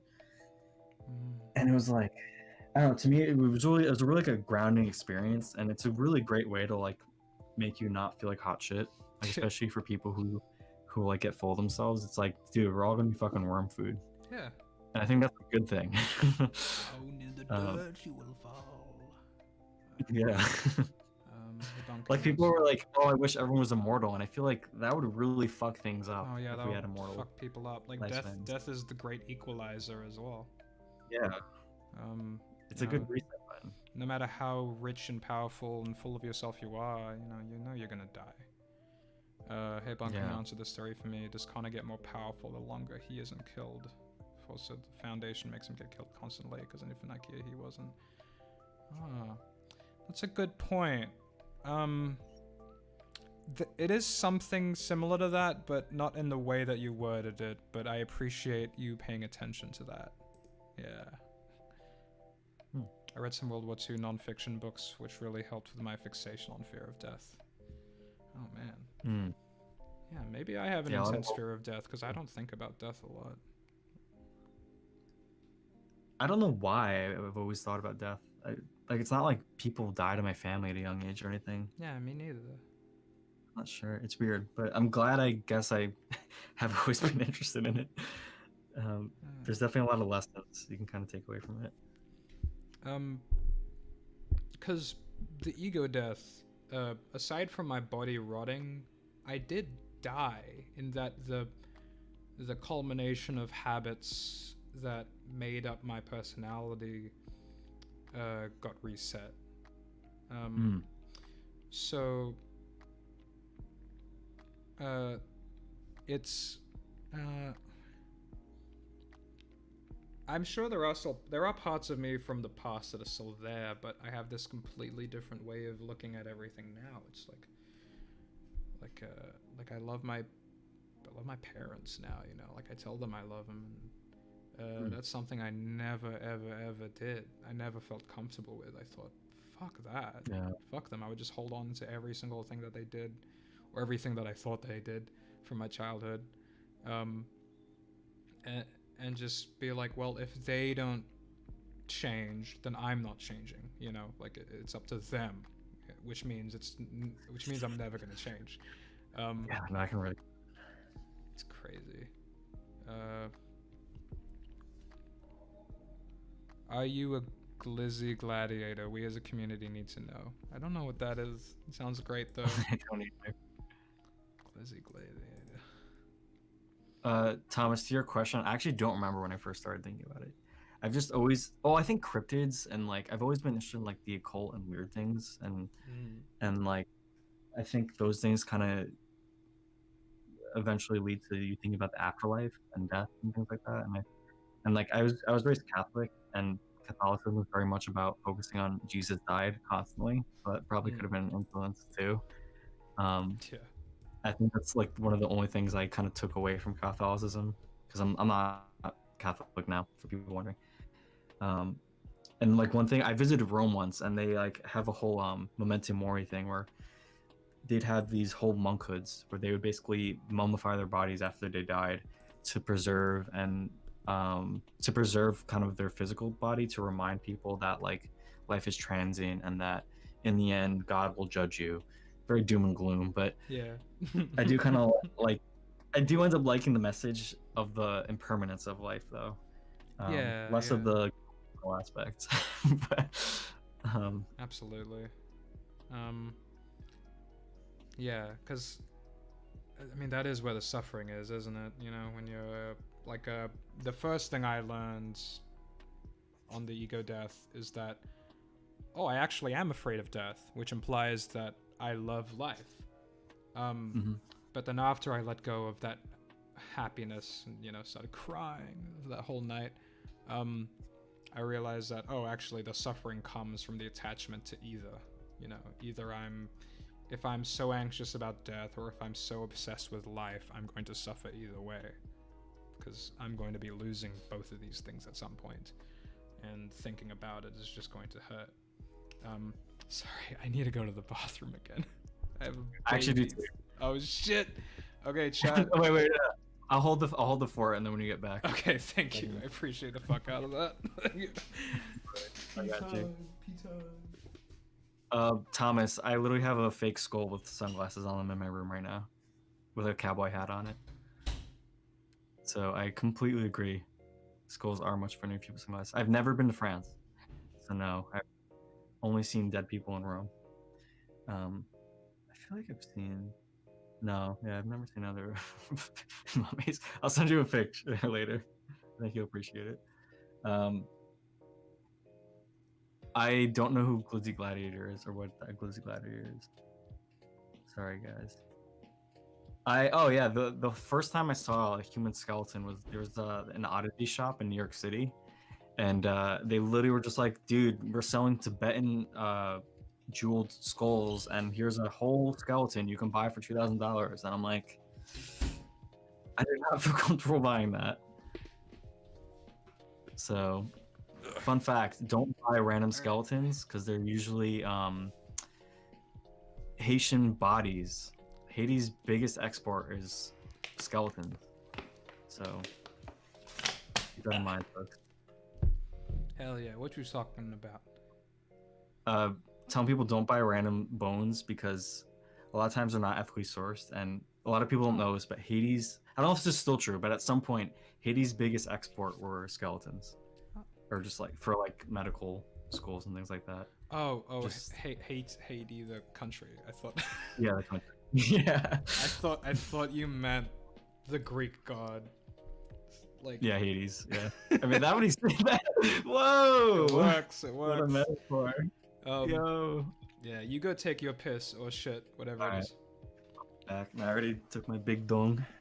I'll be back. Long, I have a brief question about voice acting. Yeah, go ahead. You don't have to ask me to ask your question. You can just ask the question, and I might see it. It's good to be weird. It means you're unique and special. It does. As cheesy as that sounds, just we don't need more of cynical people. We have so many of them. We have enough cynical people to last a fucking empires of time, of civilization. Just be yourself, and then we'll see what happens. You know? The only thing cynical people do is make you feel like shit, and then sometimes they murder people. Do you believe in reincarnation, since Connor is kind of based on that? I'm not sure if I believe in reincarnation, but I do like that you made that connection.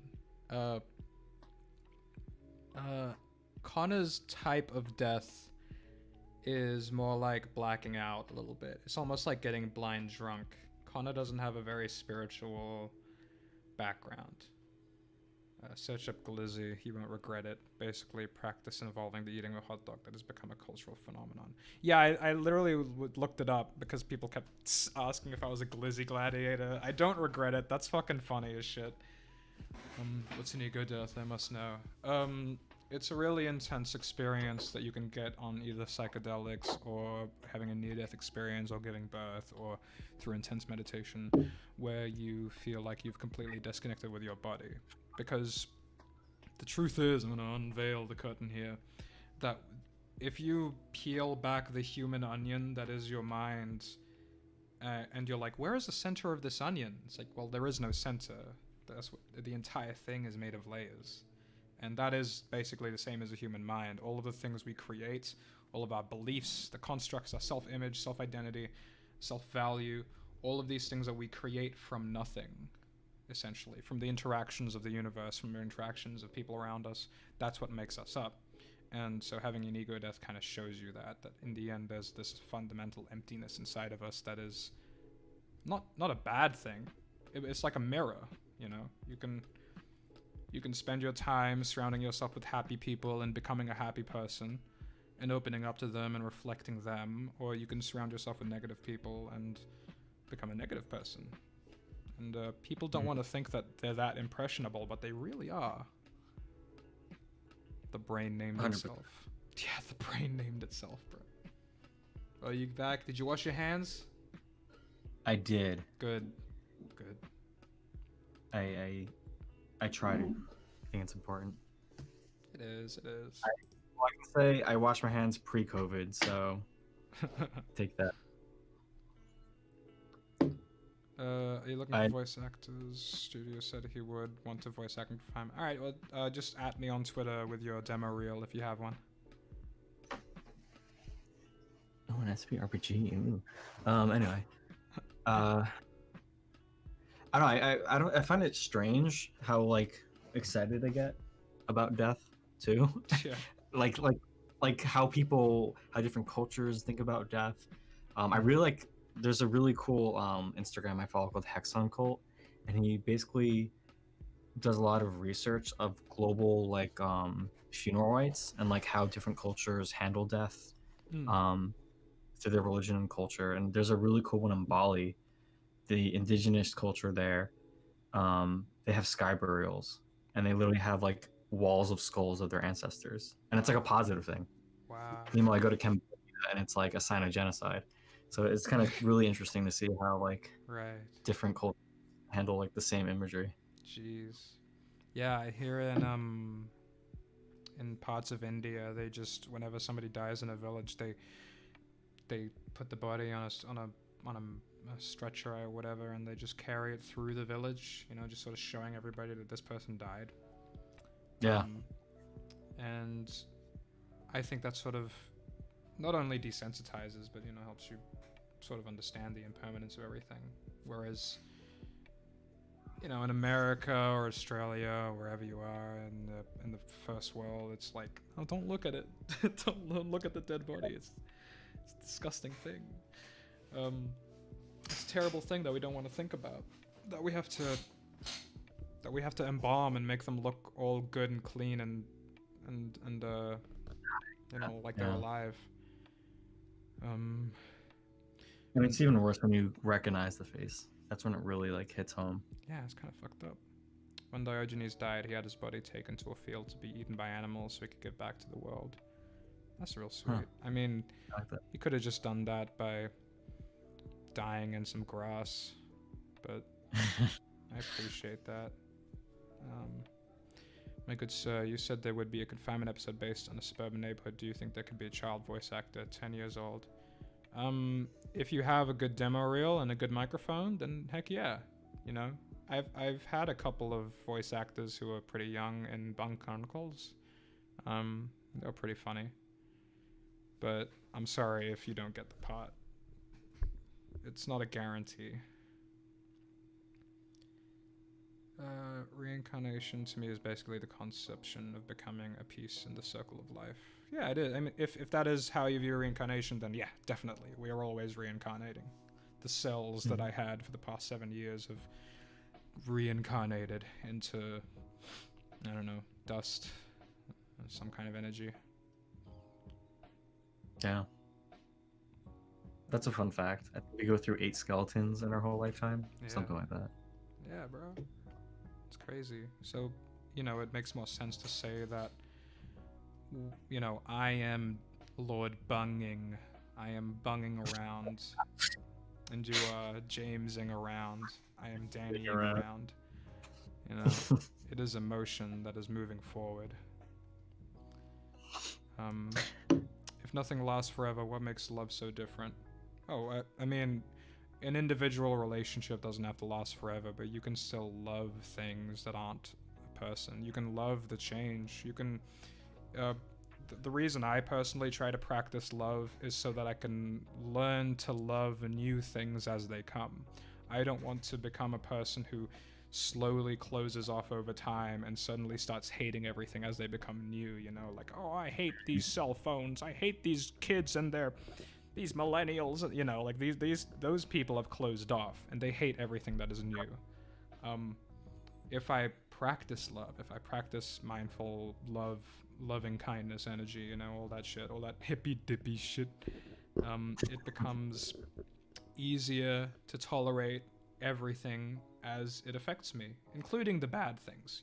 I want to be able to appreciate the bad things as well as the good things. Like last night when I was high and I was going in this terrible guilt spiral every now and then, I would end it by saying, thank you, guilt, for reminding me what I value.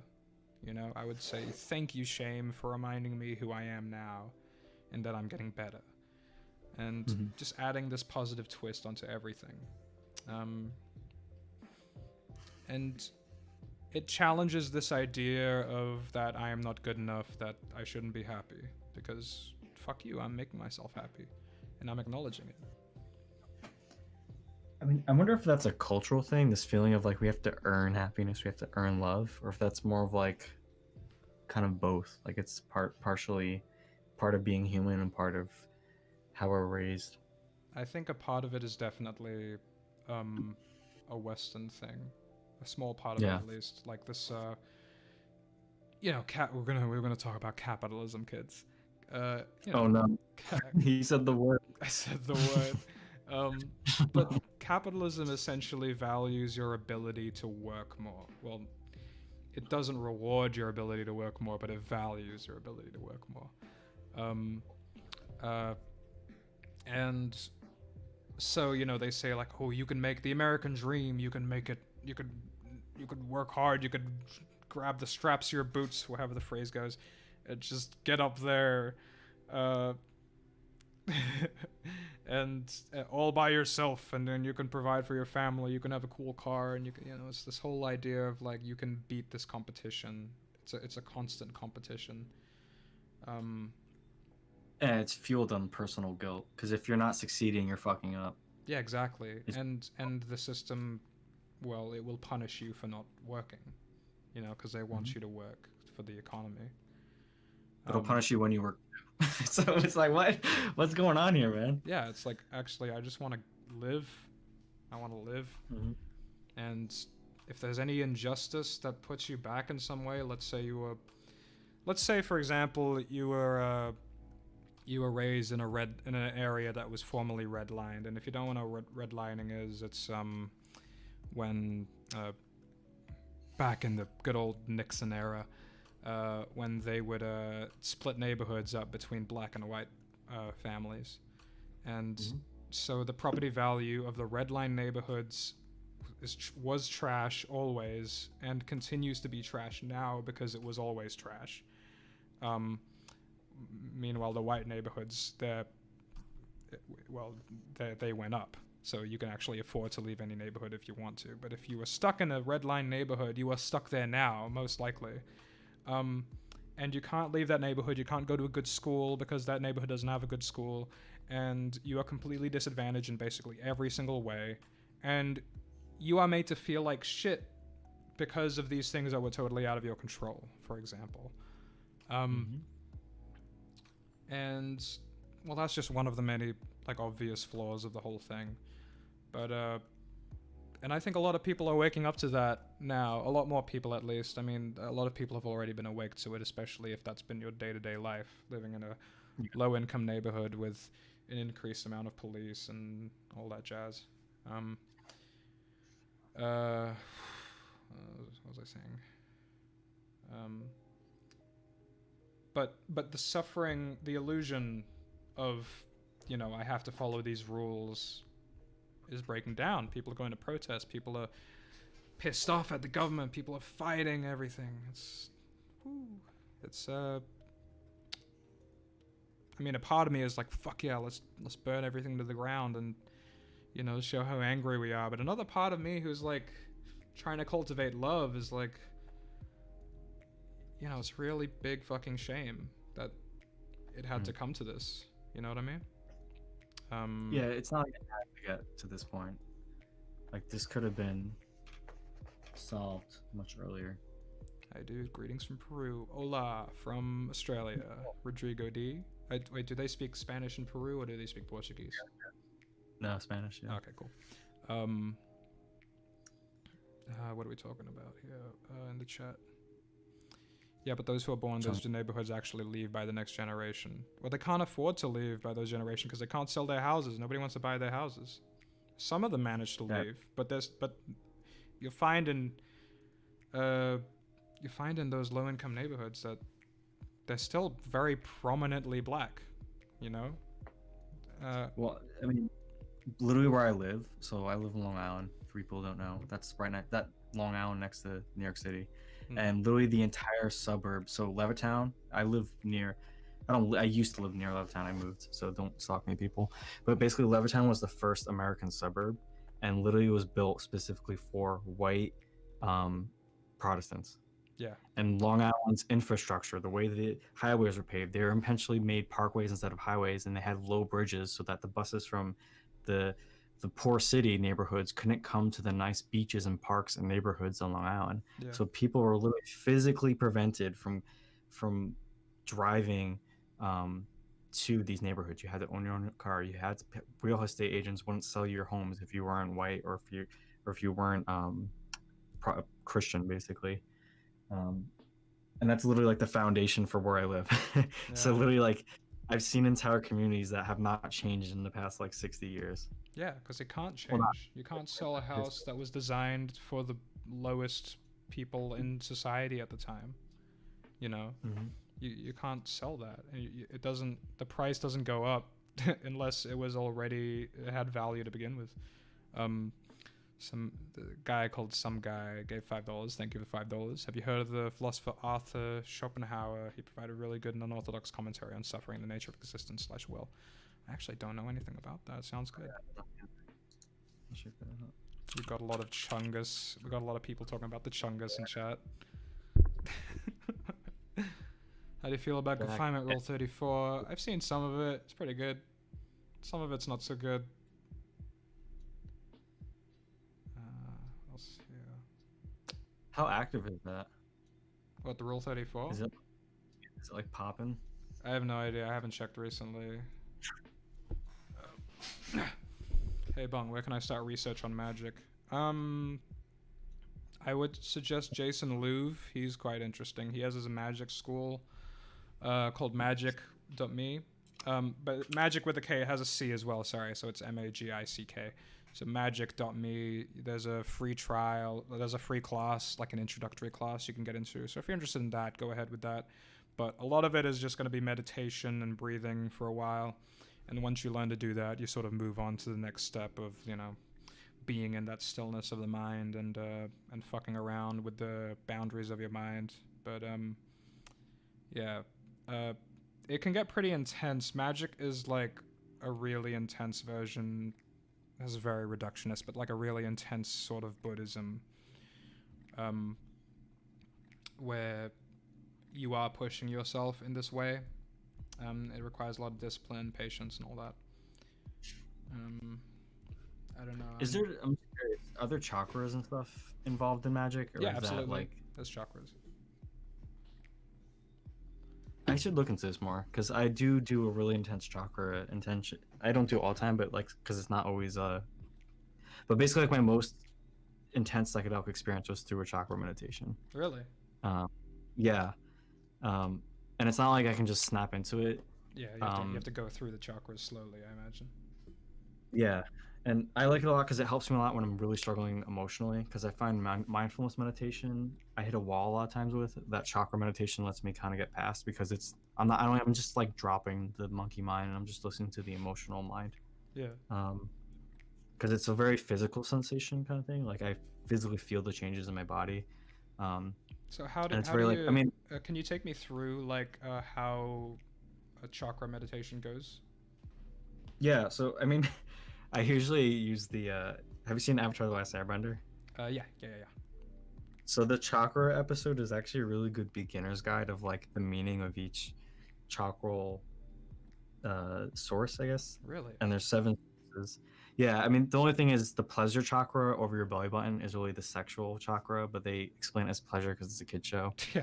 So that's like the only major caveat, but pretty much all of them are relatively true. There's a lot of like debates of like which one actually means this, but I feel like it doesn't actually matter as long as you use that guideline. Yeah. But what I do, I'm very like auditory based, so I have a whole like meditation playlist, and I usually have music that emotionally triggers me, Okay. and it's usually like instrumental because I find words are too distracting. Yeah, absolutely.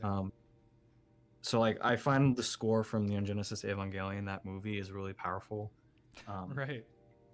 So that's kind of like the music I'll get to really get to that more of like an intense kind of state, and it helps too. It's easier if I'm like really like feeling a really strong feeling, whether it's positive or negative, because it gives me something that like I can immediately just start feeling right away. I don't have to like try to feel something. But usually I always lay down. I don't like sitting up. I lay down, have my headphones on, and then I just slowly Okay, I guess a little personal. I don't really care about. I usually do it when I'm naked too, because I feel like there's no underneath my blankets, because I just feel like there's no physical distractions that way. Fair I'm enough. just kind of like clean. Um, you don't have to do it. That's just how I do it. Yeah. Um, and then basically you start at your bottom, your base chakra, which is your survival chakra, and that's just anything to do with survival. Hmm. Um, and I can send you a video that kind of explains it a bit better, because I'm kind of like Yeah, absolutely. trying to draw. I'd love to go through I that. haven't Um, explained it talking in a long time. I But have. then, so once you go, Oh, oh, sorry. sorry, what were You you go. saying? You go ahead. So basically, with the survival chakra, it has to do with anything dealing with survival, and it's considered like the base of all your emotional things. Yeah. And I forget the opposite of what blocks it, but it's not fear. But what was the thing you were gonna say though before I? Um, yeah, I find that I have an easier time meditating when I actually have something to focus on.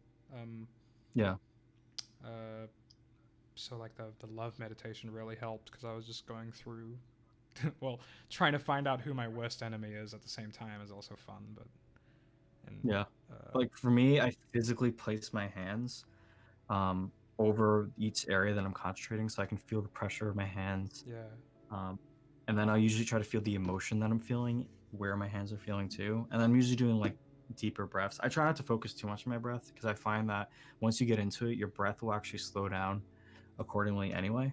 yeah, Um, because I feel like when I do focus on the breath, I end up not feeling anything, because I'm so anxious about trying to get the breathing right, air quotes, things yeah. like that. I get what you mean. Um, yeah, it's a struggle. But Um, oh, sorry, just 1 second. What kind of thing would you be looking for in a demo reel from people auditioning? Just whatever you feel confident in. Also, a good microphone would help. And then I suppose I'd just judge it. Go ahead. But yeah, so for the next one, the pleasure or sexual one, that's over your belly button. And so what I'll do is, after I feel that's kind of lightened up my survival chakra, I'll move up to the next one. It almost feels like, if you have a tight straight jacket on, it almost feels like you've kind of released the binds, and you can kind of breathe a bit better. Like your stomach can breathe a bit better. That's how I explain like each chakra opening. It just feels like there's some tension that's relieved. And sometimes you get like an emotional burst from it. So that's like really convenient, but that doesn't happen all the time. But so Right. the next one is sexual, and that's blocked by guilt and shame, or specifically shame, which makes sense, you know. Um, so usually I will think of things that, it doesn't have to be in a sexual nature. So I'll think of anything that I just feel like ashamed about. Mm. Uh, there's two ways I can go about it. I can do that one where I'm thinking of like experiences that I'm ashamed about, which I've actually am not comfortable with. That's newer to me, and I've actually been liking a lot lately. I've only done it like 2 times.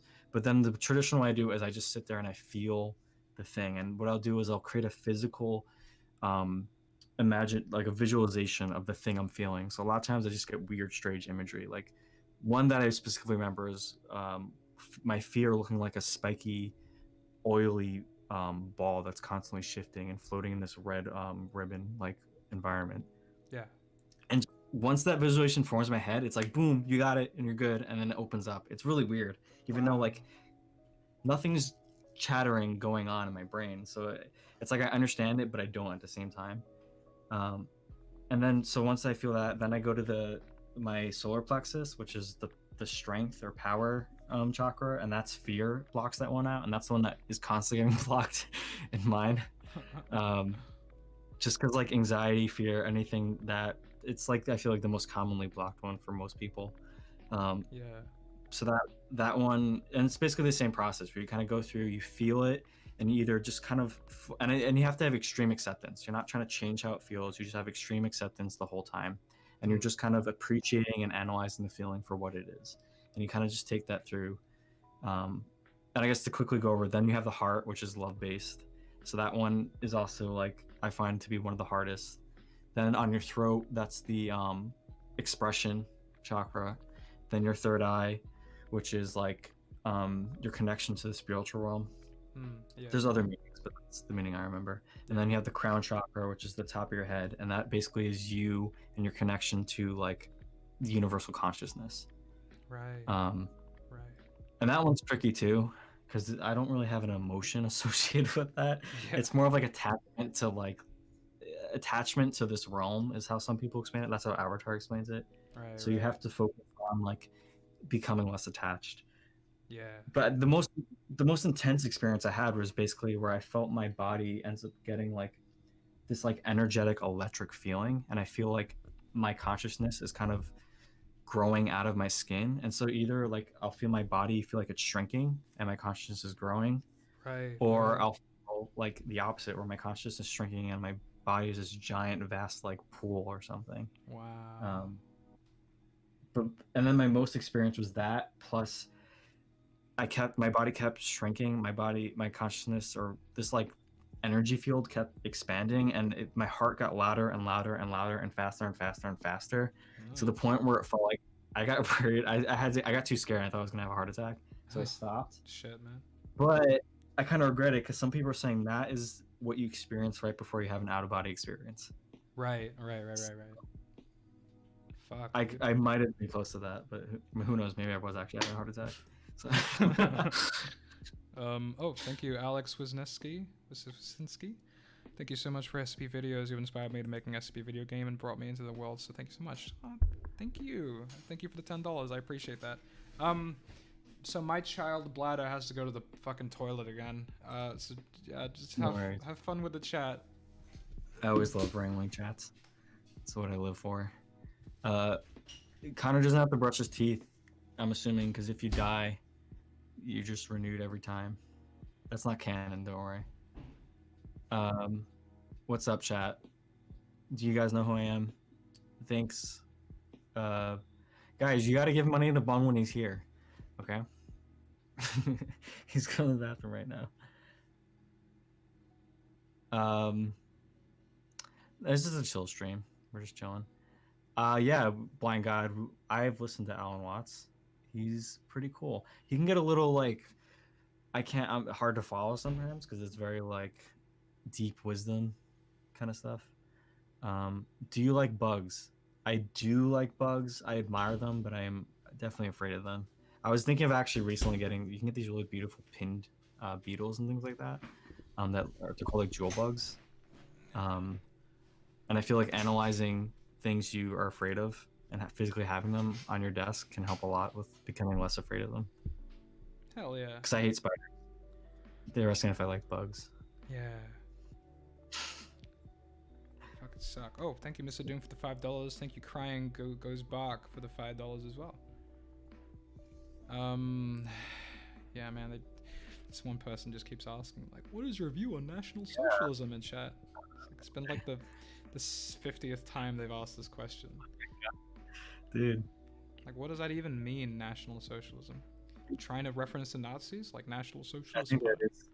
I think that is Nazism. Yeah. They're just trying to. Well, I hate that phrase because they called themselves National Socialist because the party they were going against with was an actual socialist party, and they didn't want to seem too extreme right wing. But you can't be. There was nothing socialist about the Nazis. They were as fast as you get. It was like a regular, old-fashioned capitalists. You know, they still had a middle class. They still had this fucking free market. And they were completely marginalized groups, in case you didn't remember. Oh wait, this is Foundry. Yeah, this is Foundry. This is the boy. This is one of the boys. The boys. The world's been kind of a tailspin recently. Are you doing okay? I'm doing okay. Just fine, personally. I'm doing pretty good. Yeah. Yeah. I think quarantine comes in waves where it starts to get to me because I'm still locked down in New York. With the isolation, I definitely feel that, where I just feel like, even though I'm talking to friends in Discord every now and then, the lack of like physical contact, it really like just the fact that like I used to like going to the cafe to write for a little bit because I'm a basic work girl too. But not having those options anymore and just only having one location where I can really do things it kind of gets to you. Yeah. But it's okay.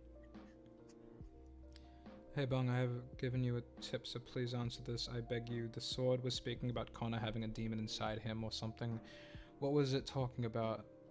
Well, I gave all the information that I want to give in the episode. I can't give extra information, otherwise I'll be a spoiler. What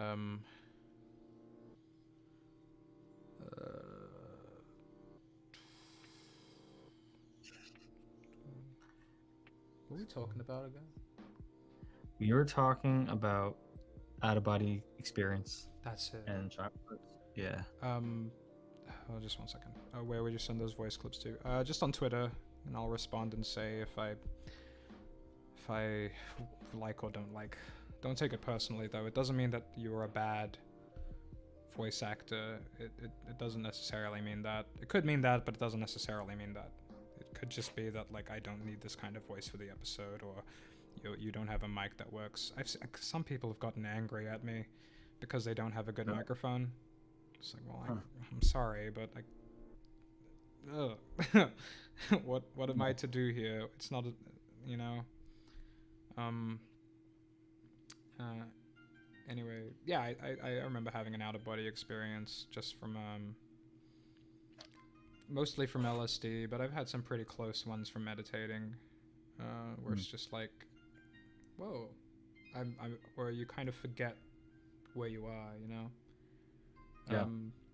Which isn't really the same, but it's the closest I've gotten sober. Thank you for the $5, Mr. Doom. Just wanted you to know you're epic. Thank you, the Turtle Man Gaming kinda.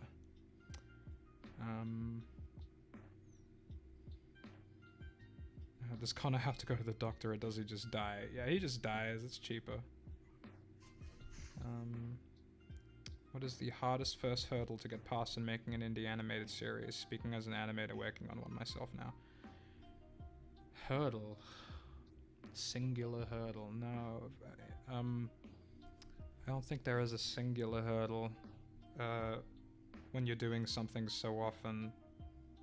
When you're doing something that has so many different layers of things to do. Because I'm not just animating, I'm also like writing and all that, directing and storyboarding. There's a lot of hurdles, but for animation in particular, I guess it would have to be that if you're gonna this goes back to mindfulness. If you're gonna worry about the end result, you're gonna suffer the most because it is a very, very long process. So just really try and appreciate what you are doing at the moment you are doing it, and don't put yourself in that moment, in that pressure of this needs to get done, this amount needs to get done today, this amount needs to get done in this week. It's like, no, it'll just freak you out. Well, for me, it freaks me out, and then I stop doing it because I don't feel like I'm doing it good enough, you know? Or I just restart, I just go back and redo it over again. The perfectionist attitude is going to be the death of art, and it is kind of already doing that. You know, you see like all these video games that have these and what are they called, due dates. Oh yeah, states. Yeah, it's like this video game has to be done by then, and then, or this movie has to be done by then it ends up looking really garbage, and you know. Thanks for the $5, Captain Kale. Love your stuff. I'm curious what programs you use to capture sounds and stuff. Capture sounds. I don't really. I use Audacity, if that's what you mean. Like, I edit my sound in there. But thank you for the $5. Add more Peter Griffin to the stream. He's hot. Thanks for the $2. Jukebox exists. I'll just keep this one Peter Griffin. It's like the most animation I've seen in Family Guy. Yeah. Ooh, got him. Take that stuff from Farley. Yeah, he doesn't get enough criticism from the internet. How was Connor's first death, or more like his death where he fully understood that he died? I imagine it would be as natural to him as breathing, because it happened to him when he was a baby, and it just kept happening to him since the Foundation brought him in. So yeah. Actually, I have a question. Yeah. For Connor. Yeah. You know how people, for example, like if you burn yourself a lot, the burning pain becomes less painful? Yeah. Does he end up becoming are his nerves like reset and they're back to the same freshness every time he's like respawned, or does he actually kind of get dull to the pain Um, over time? the pain is still there, but you know that pain that you create yourself when you're anticipating pain? Yeah. That one is gone, I think. Mm. So the way I always compare it in my head too is that whenever he dies, it's basically like when you numb out, when you sort of just are just like when you black out, maybe you're drunk or maybe you're high or whatever. It's kind of an analogy for that a little bit, Mm. where it's Okay. almost you naturally do it. You naturally numb out because you just are unhappy with the world for whatever reason. You just close off from the world. That's kind of how I imagine it feels. Are you Hmm. ignoring everything that isn't a donation? No, Bung's slave. Call yourself that. Yeah. Of course, I listen to my slave. I said it's stupid cool that you have so many people in your corner, songwriters, writers, voice actors. You're a really lucky guy. I am a really lucky guy. It is so cool.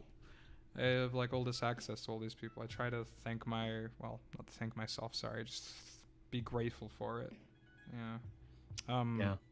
With the that meditation where you go through the four things of reality, I try and be grateful for this, this stream, this channel, the fact that I have all of these resources and opportunities to reach out and talk to people. Shadow Legend says, "I'm super high right now. What should I do?" You should just vibe out. What are you on? But yeah, be thankful for it. And I can't tell if I'm attached to it in an unhealthy way, because I always used to be like, I wouldn't accept compliments. They were just really difficult for me to accept.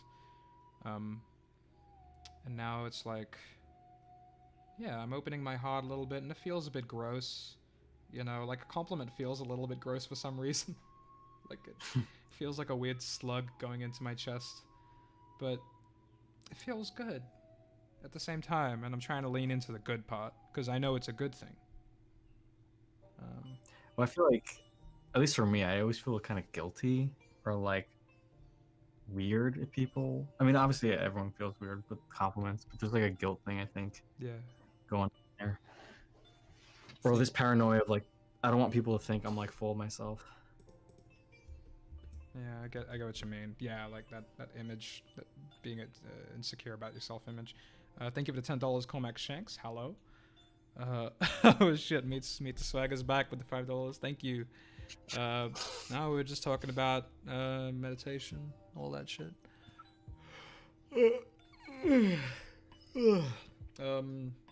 Shit, it's 3 o'clock.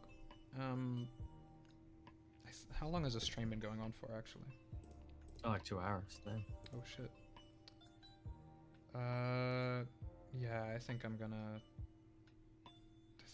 to end the stream soon. I'll give it like 15 minutes. Yeah. Because Minecraft character is respawning. God. Terrible. The terrible plot twist. I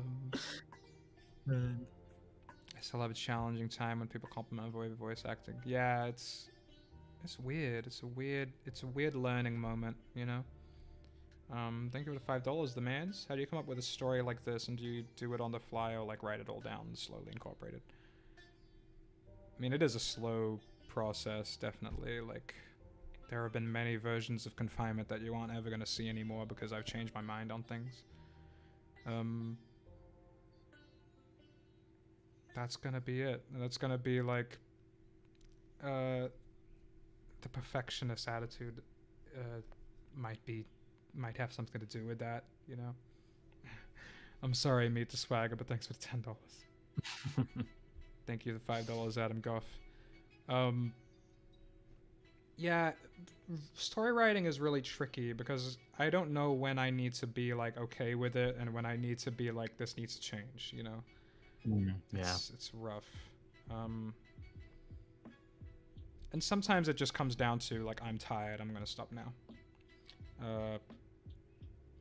And so based on that, confinement could literally just be like a randomized story writing where I ended up concluding with the idea that I got the most tired with, you know. And if that's it, then that's how it's always been. And in that case, that's how all story writing is. Because I don't feel the same way about the same story like the next day. I don't know. Maybe that's just me. No, I'm the same way. Oh yeah, you get it.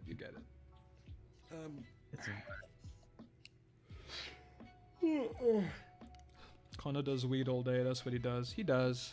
It's true. It's true. He's a little stoner. Do you do all the writing yourself? Do you have people who help you out? I have some people who help me out sometimes. Like I would send it off to a friend who I know writes, and get a little peer review going on. Oh, my tummy's not happy right now. What the fuck? Oh. This is it. It's that pasta. It's the pasta, dude. Oh. Don't watch Chubby Emu videos. Huh? You know Chubby Emu? No, I don't know Chubby Emu. Don't watch him, but he's a medical he's a medical YouTube, so he always do like this benign thing, like this man ate pasta and died 2 weeks later. Shit like that. That's me. That's me. Bung Slave asks, can we talk about Bung Slave insurance? Just so everyone knows, I have not condoned to the slavery that I apparently have now. Is it slavery then? That's Can true. you have forced slavery? Like, not, yeah. Yeah, no. Bung, are you ever afraid you will make an SCP mistake and that will anger the community? That happens every episode I do. And it doesn't anger them in a way that's like cancel.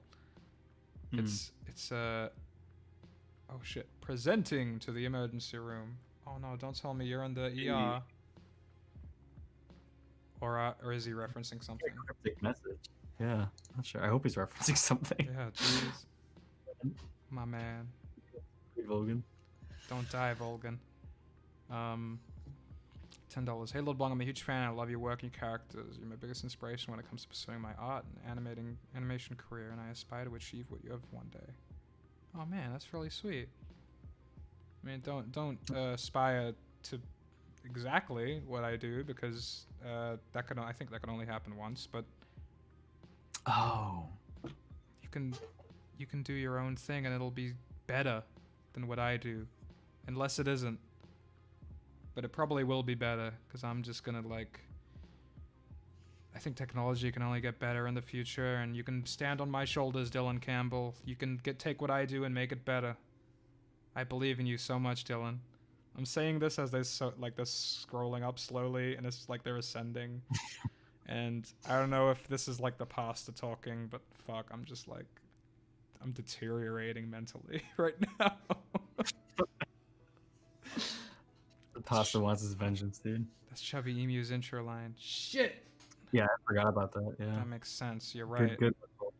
You showed me for the fake fan I am. Yeah. Who does the Natalie voice? SCP Readings or Gmo Dawn. They have 2 channels. Yeah. Bung just asking, what if Connor can only die by old age, but he gets rebirth as a baby, and the demon is the best people that he lost live? That's an interesting theory. It's not the right theory, but it's an interesting one. Man, content videos. He says I love your videos. Whoa. Appreciate the heck out of that. Fuck, man. I feel like a stone right now. People are gonna think I'm on drugs. I think it's the carb load, dude. It's the carb load. I haven't been moving while I was in this chair. Just a slow boy right now. There's just a ball of pasta in your belly. Yeah, what the fuck? Soaking up your juices. Shit, dude. I just noticed that this vegetable juice actually has cranberry in it, and that's probably why I've been going to the bathroom. Yeah, that'll probably do it. Oh, shit. That's another thing. Since I've been trying to eat healthier, I've been and being mindful. Both of these things at the same time. I have to become like ultra mindful of everything that I've been eating and drinking that I just been sort of taking for granted. As like oh, I eat this, I drink this, and whatever happens, I just literally try not to think about it. Yeah. Or, that it is just, you know, like a video game. Like every single food is basically equal in a video game. It just gives you like plus 10 energy, plus 12 energy, whatever, you know. It's something that simple, but no, it's like, this one's great for your whatever organ, but it makes you pee a lot. This one's good for your teeth, but it's bad for people who have this illness. And it's like, why is it so fucking complicated? I mean, my sister's she just got her RD, so she's a dietitian. Oh, hell so yeah. like but it's like I basically learn a lot of that stuff through just talking to her. It's really fucking interesting. Oh, nice. All right, good night, Meet the Swagger. Thanks for the $5. You have a blessed night. The man never stopped. A woman. My brain cannot comprehend what the Megamind image is supposed to be, and I kind of don't want it to. Good. That's the boys. That's the Forlorn boys. ForlornFoundry boys. Jake's the beatbox dude, and I'm Megamind. Beatbox dude. I've never seen the movie. You haven't? I'm a fraud. It's No, so good. It's such a good movie. I've heard it. Yeah, I'll throw it on one time. You know, we do a movie night every weekend on my stream, so I mean Yes. on my server. Oh, hell So yeah. we should do it. It's about time. Absolutely. Next week. We watched Shin Godzilla today. Was it good? Oh, nice. Shin Godzilla, was it? Yeah. It's the spookiest Godzilla. Is Punk Duck gonna return in a new episode? Yep, he will. Don't you worry. I do understand that message, Mikkel, but my Spanish is kind of shit. Well, would you make stuff from other fan bases if you could or wanted to? I did a while ago. I was hoping that, like, oh, one day I'll make a Transformers animated series, and maybe I will. I don't know. I probably won't, but maybe I will. Is there like copyright issues with that, or they don't really care? I could just rename it. You know? Yeah, let's do a knockoff. Yeah, that'd be funny. Yeah, but there probably would be, like, Hasbro. Don't want Hasbro just breathing down my neck. Right. But at the same time, I see a lot of people doing My Little Pony animations online, and they're owned by Hasbro as well. So I don't know. Yeah. I have no idea. Transformers must be extremely complicated to draw and animate, though. That's the thing, is that I really like... because the way that I animate, I use puppets, right? So with the Transformers, all I would have to do is use puppets. It'll be even less... it would technically be less animating, but... change bots. Change bots, I like that. Robots that are hidden. It's, it would just be using the puppet pieces and just saving the screenshots of each puppet piece moving. Whereas in confinement, because most of the people are human, I move the puppet, but then I have to edit them a little bit so that the arms are connected to the, you know, the joints and the shoulders and the elbows and the knees and everything, and the face and all that. And I thought about it. It was really, you know, it was really easy. It was probably gonna be a lot harder than I'm actually imagining it, because there's gonna be a lot of action in it, and I've never really done action on that scale before. But I'm gonna have to learn fast while I'm making this episode. Ooh, there's gonna be a lot of action in this episode, fellas. Ooh. Fuck, I need to fucking pee again. I can't believe it. Hello from Bolivia, says Sergio. Oh, hola. Oh, a nice big group of people here. There's a fucking Brazil Rule 34. Stop it. Everybody just stop it.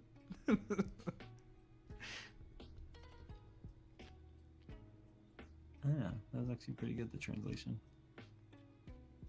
I've been like kind of learning Spanish again recently, so that's why I'm like, ooh. Ooh. Hell yeah.